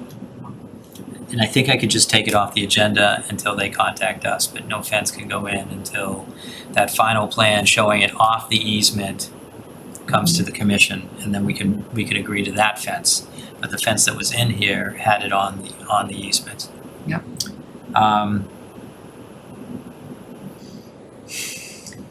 And the rest, the certificates of compliance, we're just waiting for the work to be finished. 2 of them are on Small Lane, and maybe we need to reach out to them and find out what's going on also. And Hangstrom is doing work on their property, and they're trying to finish up the outstanding work of a notice of intent so they could have it closed out, but they also have a determination of applicability to do some additional work. So I could reach out to these people, but I'm thinking that this is just going to be kicked a little bit down the road because of the timing, and maybe it should have happened at the beginning of summer instead of almost November. Yeah. So that's it, and then now we're back to 1503 Main Street. Yeah, but hold on, just one other thing. The regulation fee discussion continued until November 13th. I think you mean November 10th. 13th. November 10th. Okay, I'll change that for the next one. All right, so I'm not sure we're going to be ready for a fee discussion, but we should be really close. I mean, so every time we get close, it's a little bit of difference, not in the money, but in how it's phrased, and of course I want the commission to have control. And that's what the discussion was about today, and how to maintain control as if you can look at our consultant regulations. It's section 10 of the regulations, of the Reading Wetlands regulations, and it's kind of like that one part of this is. And that puts the control with the commission during that process. But so anyways, those changes were accepted and are gonna be worked on. I should get that draft, and that draft, if it comes in before that meeting, we'll be discussing it, and I'll send it out in the packet. So, Okay, but so it's gonna be time for November 10th. super long meeting, yes. Okay, all right, so 1503 Main Street, the block retaining wall. There's one Joe. piece of old new business on the agenda that I don't think Chuck mentioned that isn't 1503 Main Street. I'm getting the vibe that we're covering 1503 Main Street last. So I want to ask about the Chapter 61 1310 Main Street update. That there was some conversation. I was exchanging emails with I think Chuck and Anika about the status of that land because there were residents with questions. Is it still available? Is it Chapter 61? Is it still under Chapter 61? Is it something that's going to come before the town eventually, or is it actually already completely off the table, or what's going on? Now, Joe, I was watching, and I was a panelist on town meeting, and I think you did a good job representing it, and I was upset you were cut off because someone else, who I think was on the finance committee, said that several times, and it needed to be rebutted. But that land is absolutely not Chapter 61 land. And we went through this with town council. To our surprise, they withdrew from the program and they paid their back taxes. And we only found out, even though they had a permit here, even though someone was working on it and we were talking about it, I asked several times, we never got an answer until it was beyond the deadline. So that program, that land is out. There's no opportunity. The only Chapter 61 land left in Reading is the golf club. And it just so happens, the town took action on that. But what else did we have? I think you were going through it. There was like Reading Woods and what's the other one? Johnson Woods, Reading Woods. Reading. This land here where the veterinary's clinic is, that was Chapter 61. So that was the three I know about. I don't know if there were any others. Oh, what's that one as you head out on West Street? Archstone. Archstone was one also. Yeah, well, that's the same one that's now Reading Commons or something, even though it's in Reading and nowhere near the Commons. So that was another one. So all those three came through first right of refusal, and sometimes the first right of refusal is the entire lot, millions of dollars. This happened to be reasonable compared to others. That's yes. Right. Do you want to take over? Go ahead. I'll let you talk, Joe. That's. Thank you for clarifying. I am frankly a little surprised that you can do that. But if town council says that what they did checks out from a legal point of view, then I am disappointed. But I'm not the lawyer, so there you go. I think we, typically things don't go to a meeting with town council. This went to a meeting, and I don't mind admitting that I was surprised, but I think we had a meeting because others were surprised too. Yeah. And so town council Thank you took for the the time to clarification. explain it to us and what had happened. All right. Not what I wanted to hear, but thank you for the clarification. Okay, Yeah. No, I think, like you said, you knew it before, and Yeah. there's just a little bit of air left in that little balloon you had about that Chapter 61 land. I just burst that, man. I'm sorry about it, but the thing about this land is you never know if the town's gonna pick it up, so it's not, knowing about it, there was still many It was probably slip cheaper than land between next the to a couple golf of course. Let's put it that way. But that point as well is also good. So all right. That's the update. Right along. yes, thank you. So, block retaining wall installed on the 25-foot line at 1503-ish Main Street. Did you make any observations of that, Nika? Do you have any report to give us? I stopped off at the properties, the two properties, the front house and the back house on Monday. I'll start with the back house, the rear house. It really, grass looks established. I saw just the most minimal of erosion. Hardly enough to even say there's erosion happening, but maybe a little bit of erosion in the grass coming off of the porch next to the house, and sort of down maybe 50 feet heading straight back towards the conservation land. But I didn't see sediment building up. It was just a divot in the land. Grass is getting established and it looked good. The rear lot looked good. While I was there was somebody surveying over at Matera, and he said he was surveying for the gardens. So it was interesting, I guess, cross paths with somebody. But anyway, I digress. I went to the front house and saw, similar to what Mr. Castellano had sent us, I saw concrete blocks, basically, and Chuck, I think I sent you pictures. I don't know if you can pull them up. Oh, so we're at the front house now? Okay, sorry. Yeah, I wasn't in tune with that. So went to the front house. It looks like the area between the back of the house and the wetlands has been hydroseeded. However, these concrete blocks are just kind of tossed up there. And actually, if you go to one of the other pictures I have, I think you can see one of the blocks is actually resting on the erosion control. It's kind of tied to the erosion control. And it's not, I read Mr. Castellano's email.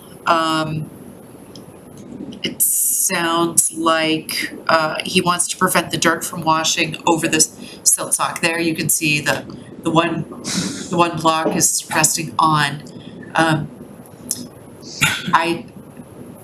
To me, this looks like an attempt at a minor retaining wall, and this it's practically a structure. I don't think it should be allowed to remain. I think the applicant should put down there's some good, robust erosion control. There's matting, right, Chuck, that I've seen people put on banks after hydroseeding so that the hydroseed grows up through the straw mat. Something to stabilize this, to help secure the soils from being eroded. And I think these need to go as soon as possible. Any other comments from members of the commission? I have one, or at least. So I agree with Anika with the idea about getting them removed as quickly as you can. The way I look at this is putting the blocks in doesn't address the core problem, which is the erosion in the first place. And this is behind the house, it's deep shade. When we were there a while ago now, there was virtually no grass getting established.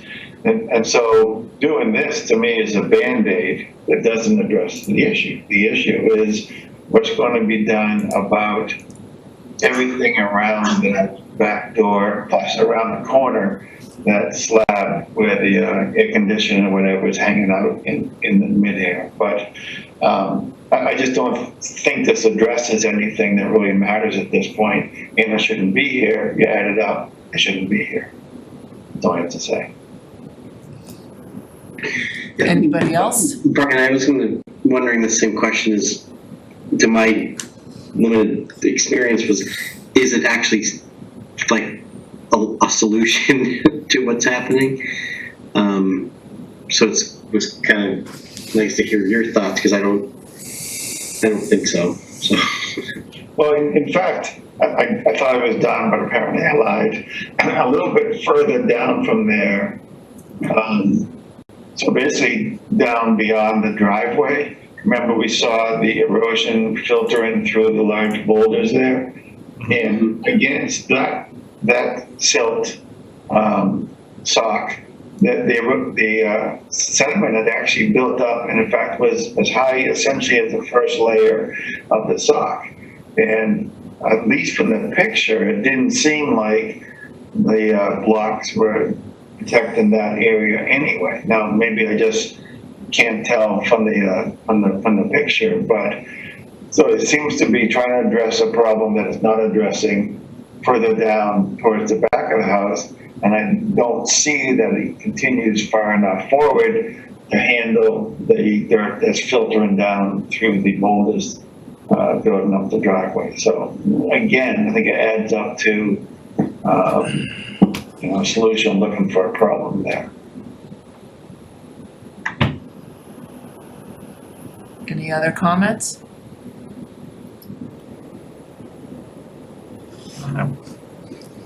Do we have a motion? Do we have a? So I have some questions, but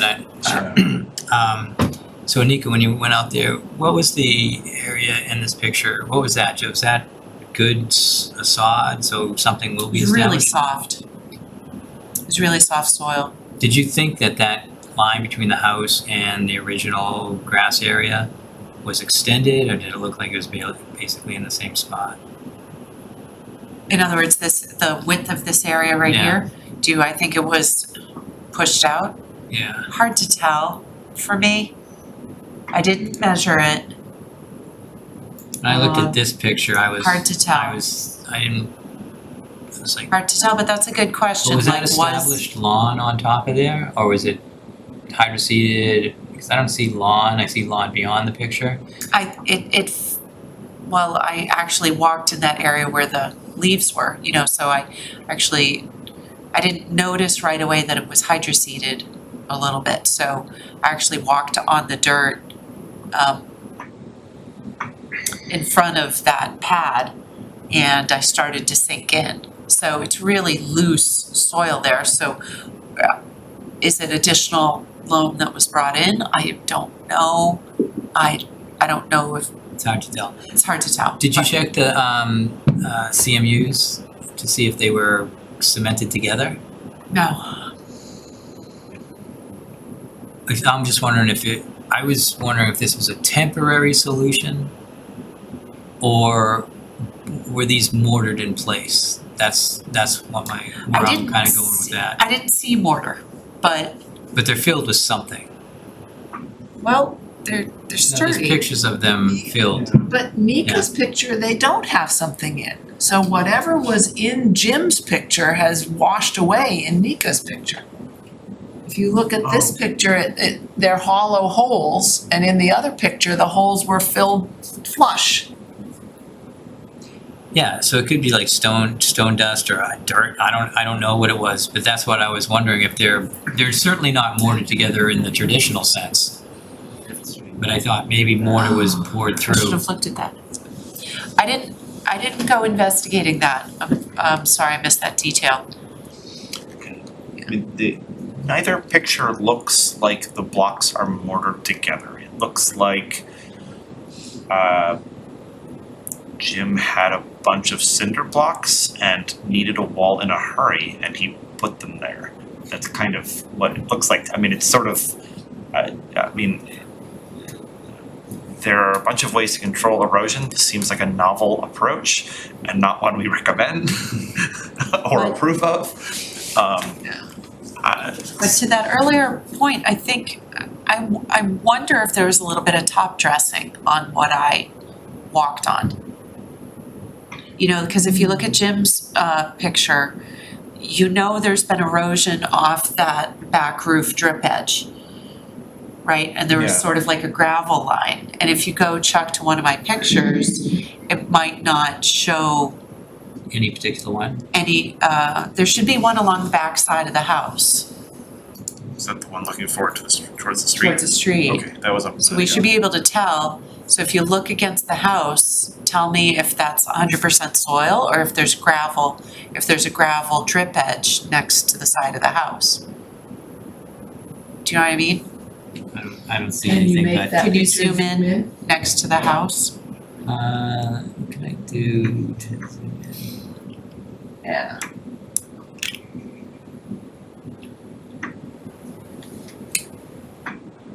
Dude, it just looks like dirt to me. I suspect it was top dressed.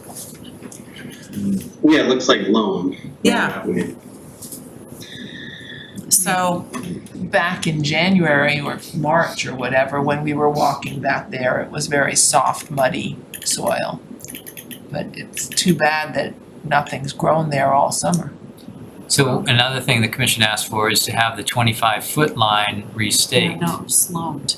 So I think that would, because that's where the granite bounds should go, Right. and that's where this erosion control should be. It just looks curious. No, I think We've already asked for it to be surveyed, so we see the 25-foot line. And so that's gonna take care of itself. So I did want you to know that Jim, his email was, and I'll try to clean it up as I'm reading it, but I don't think you'll like this option, but I wanted to be sure to prevent dirt from washing over the top of the silt sock. Another option, so he has two options, would be to plant sod, wait the entire season to let it root, and then remove the blocks. Once the grass roots, the dirt will hold and no runoff into the protected area.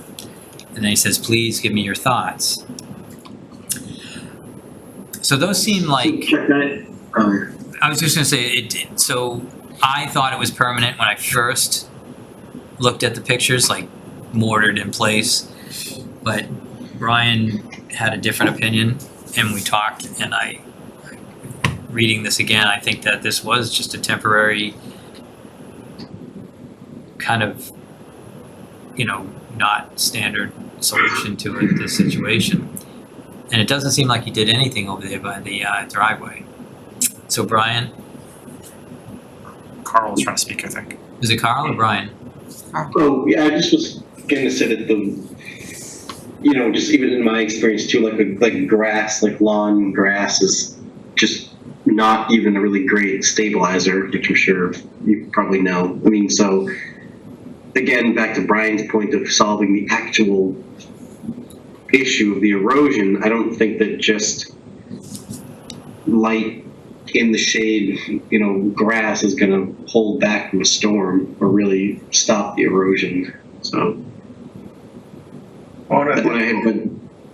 Sorry, Carl, I thought you were done. Go ahead. Yeah, I am. Yeah, sorry. I was going to say, additional thing is, if in fact he has a real concern about the sediment building up over the sock, you can add another layer of that. I would prefer another layer of something that was designed for sediment control versus just chucking some cinder blocks in there. Yeah, there's silt fence. Yeah. And there's hay bale. You could use both. There's a whole bunch of options, and none of them start with the word cinder block. But I have one more question. Then what happens when you lift up this not permanent barrier? Right? What holds back the sediment then? Well, if the sediment above that is stabilized, that's actually is how. Yeah, that happens a lot, and you tell people to pull it up, and it's going to be dirt underneath based on the fact that it's been there for a couple of years. But that 6 inches of dirt is, just something that is not going to create too much of an issue. Right. I mean, it's next to the salt sock, so now we And can. you really could just keep moving it back 12 until you inches get to of like Canada or anything. But can I say that if Mr. Castellano is concerned about sediment overtopping the erosion control, then he shouldn't be adding more sediment to the backyard. That's a good point. He should be stabilizing what's there mechanically. I mean, I've seen jute matting, I've seen all sorts of things that can just stabilize a slope. We're We're very close to another winter season, which is historically the time Mr. Castellano cannot operate. And we need some action on this fast. I'm very nervous about those concrete blocks. I mean, if he just put one layer of the concrete blocks, that would be one thing, but he put two, which almost tells me he might come back to backfill. This might be the beginning of a retaining wall that's gonna be there, next month, because this is somebody who just goes ahead and does things without really understanding or listening to what we're looking for. So He seems to have an opportunity to talk to all the experts too. It's not like there's no one that could guide him. but he's doing things right on that erosion control line that are looking an awful lot like the beginning of a structure, and backfill at a time that we need him to pull that out. No more structures, stabilize the ground. And it makes me very nervous, especially based on the history. So should we ask him to bring in some jute matting, put the jute matting down to stabilize the soil, and remove the cinder blocks? Is that, I mean, I'm on the fence between, giving a directive and telling him it must be stabilized and removed. Yeah, I feel like we've already provided a lot of free landscape design service to Mr. Castellano already as a commission, as opposed to, him coming to us with a plan and us saying yes or no, which is how most of our business is done.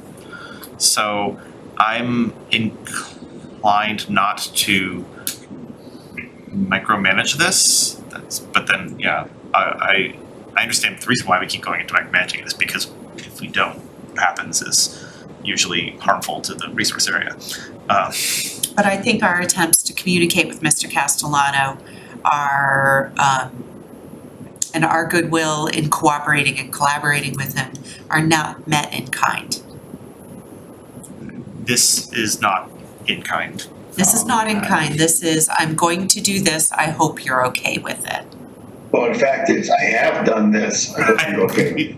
Right. Yes. And so I think the answer is, we want the cinder blocks removed, Yes. and we want the slope stabilized, Yes. and we want something that prevents sediment from overtopping the existing erosion control barrier. A approved erosion control method, Yes. not cinder blocks. Something designed to hold it back with a spec. So my question still has to be, given the history that I've seen, even in the relatively short time that Joe and I have been on this august body,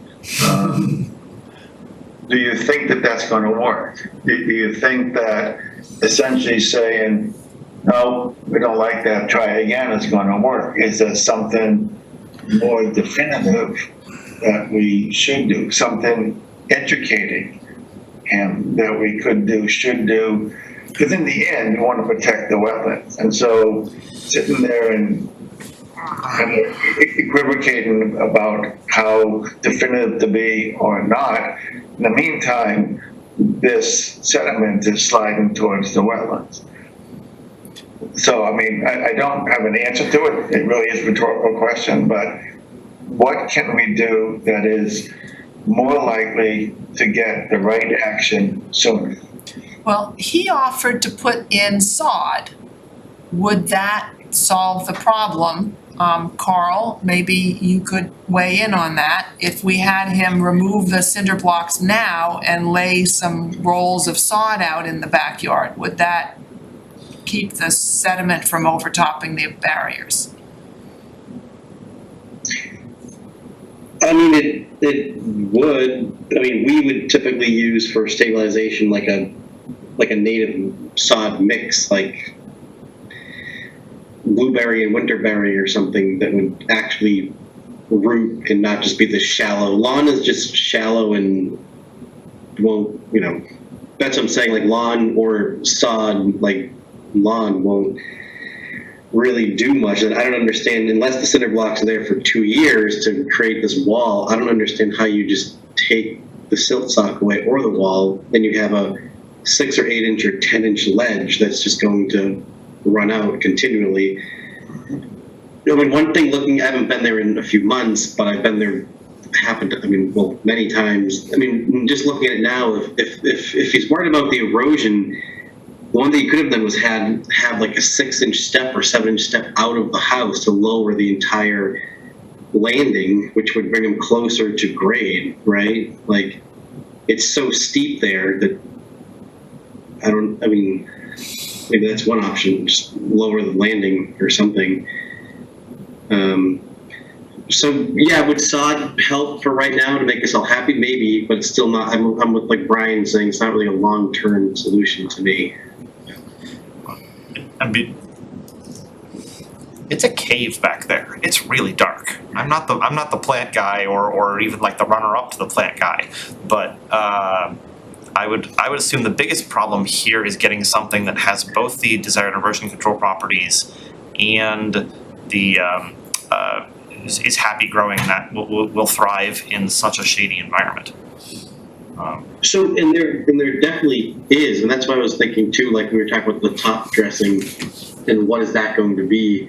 Is that going to be a lawn that is that so people can kick a ball there? Or like, why can't that just become this like successional growth of native perennials and shrubbery? That's what's going to stabilize the slope in that whole area, is like a native sod mix or low bush blueberries and viburnums and things, you know? We still haven't gotten to the part where he stops mowing or rather, I say he, because of course Mr. Castellano is responsible for the site until the original order of conditions is closed. But, the landscaper working for the resident, whoever it is, someone keeps mowing the no-mow area there too, right? You can see that clear in the pictures. So we seem to be, I'm not sure they seem very intent in putting lawn everywhere they possibly can. Hey, Joe, can I throw something in on the question you just were raising? Sure. So is this a place where we should be more interactive and actually talk to the homeowners? We're counting on Castellano to be the one to tell the homeowners not to mow up there and everything. From an education perspective, would it be worth us in some form talking to the homeowners directly, or just educating them directly about what they can and can't do up front, for sure, just to make sure we're getting the right outcome, as opposed to counting on Jim to do what he clearly doesn't seem like he wants to do. All right, I think we need to wrap up this discussion in some way. My sense is nobody likes the cinder blocks. It's unanimous. Is that true? So we definitely need to have, maybe instruct Chuck to send a message back to Mr. Castellano to say, please remove the cinder blocks. And please let us know your plan to stabilize the soil before the winter comes. By a certain date. A date. We need. How about before our next meeting on November 10th? Yes. Yeah, that's one enough time. So what's the else? You said you would write that letter, so I was doing something else. And if I'm writing the letter, you gotta say it again, but I thought you had written it. Okay, so should we instruct our chair to write the letter? Madam Chair, Hello. we had this discussion before the meeting. Hello. And the form, Chuck had asked me to respond to Mr. Castellano's email, and my thought process was, well, my response to Chuck is going to be to email him my message directly and that will be my letter back to Mr. Castellano. So my message basically says, Chuck, we never approved this. It's a surprise to me. The blocks should be immediately removed and either erosion control matting laid down or somehow other measures must be taken within the next few weeks to stabilize soils and establish support or hydroseed or native growth in this bare area. But I'm, I can Did you put send together, I sent that to you at 6:23 this evening. Oh, Just in time, well, just in time for, tonight's I'm looking meeting. right now, but And but I think it helps to get everyone's consensus here. I think it makes sense to ask for action before the next meeting, because if we don't see action before the next meeting, then we can act at the November 10 meeting. And when I say act, I think we should entertain an enforcement order because we're going on, an entire year. I believe Mr. Castellano was telling us in January that he couldn't do anything about this site because the ground was frozen, right? So now it's we're getting very close to frozen ground again. And be more than happy to have this finished up, wrapped up, so we can move on to more important things. So Anika, a couple of things. First of all, isn't it already an enforcement order? And second of all, I like much of what you said, other than what feels like is still missing is the or else. We would like you to do this. We would like it by this date. And again, part of educating plus giving him a chance to plan. And if not, then we'll have to do such and such, whatever that is, whether it's actually using a dreaded fine, whether it's setting off a small tactical nuke, whatever it is. I think getting him to think about there being some more concrete consequences other than still not getting his bond back, it seems to be a useful thing to put in that letter. No, I agree. I don't believe this is an enforcement order at this point. I think because we've gotten some modicum of compliance or discussion that it's sort of been covered under the standing order of conditions. So Okay, that's fine. I mean, that was my impression that it was, but I'm probably willing to stand corrected. it's a bunch of enforcement issues. Yeah. Things done without prior approval, and it just, that lesson doesn't seem to have been learned. So I think we're on the verge of an official enforcement order because we've gone since January trying to get this closed. So maybe that's the or else that goes in your letter. Please fix this before November 10th, or we will be forced to vote to issue an enforcement order at that meeting. Yeah, I think it would help tonight to come to some sort of consensus on this as a board and maybe vote on what we want to do next. I'm more than happy to draft this letter, but it would be more powerful, I think, if everyone's interested in that message, that we all vote on it. Do we have a motion? I don't know what we're moving at this time.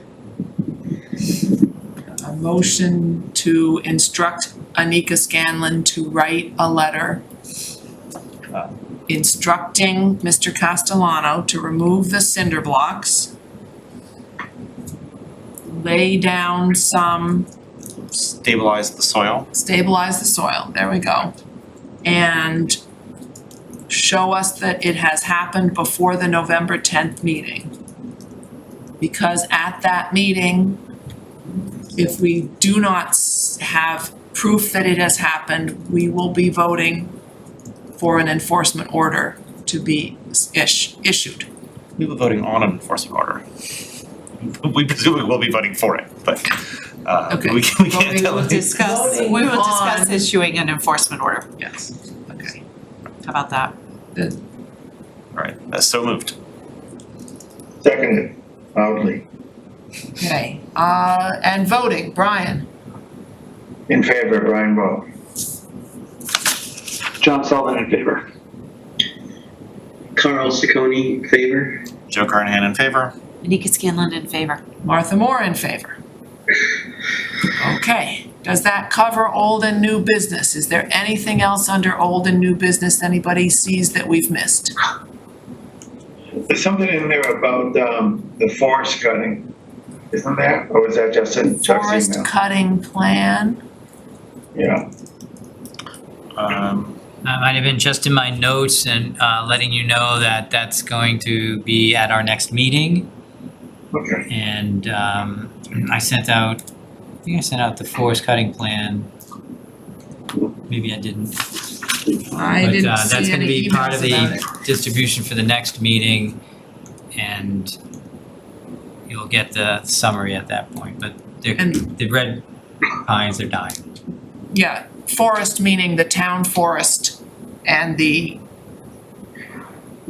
proposal to remove some of the dead red pines in the town forest. Right. From 3 areas. Yeah. Chuck, has there been a response from Natural Heritage at this point? Not at this point. Okay. Okay. And how about Plymouth Road Nation Grid cleanup and seed road shoulder and B Colleton? What's that all? Besides, one That's more typos. National Grid, so at Plymouth Road, they use that area as a staging area, and I've just been trying to get the engineering department to get a hold of that group because they messed up the side of the road and they're not fixing it. And this is why on Cross Street, we had them come in for something very simple, which they'll continue to do until they either set up a standard operation and maintenance memo with us that has approved BMPs specifically for Reading and they adhere to it, or there's another site several go by where they are paying attention to us, but in my opinion their contractors don't. They just do what they want. They typically leave our erosion control, or their erosion control, in the woods. So that's going to remain. I'm still talking to Ryan to try to get that person out here. Ryan says he's very affable and will be part of this, but it's been hard to get him out here. It's been a couple months, obviously. Is B Colleton the name of the person? I guess so. Yeah, I got that from Ryan. And we have voted the 2 sets of minutes that we've received. We have not yet seen minutes from August 25th forward, correct? So is there anything else that we needed to discuss? Is there anything a member of the public wanted to discuss that is here? If so, please use the reaction button and use the raise hand function. Seeing none, I will entertain a motion to adjourn at the remarkably early time of 9:36. The secret is continuing everything in the universe to November 10th. Yeah. I'll move to adjourn. I'll second that. Okay, all in favor, raise your hands. All right, meeting is adjourned. Thank you, everyone. Okay. Goodbye, all.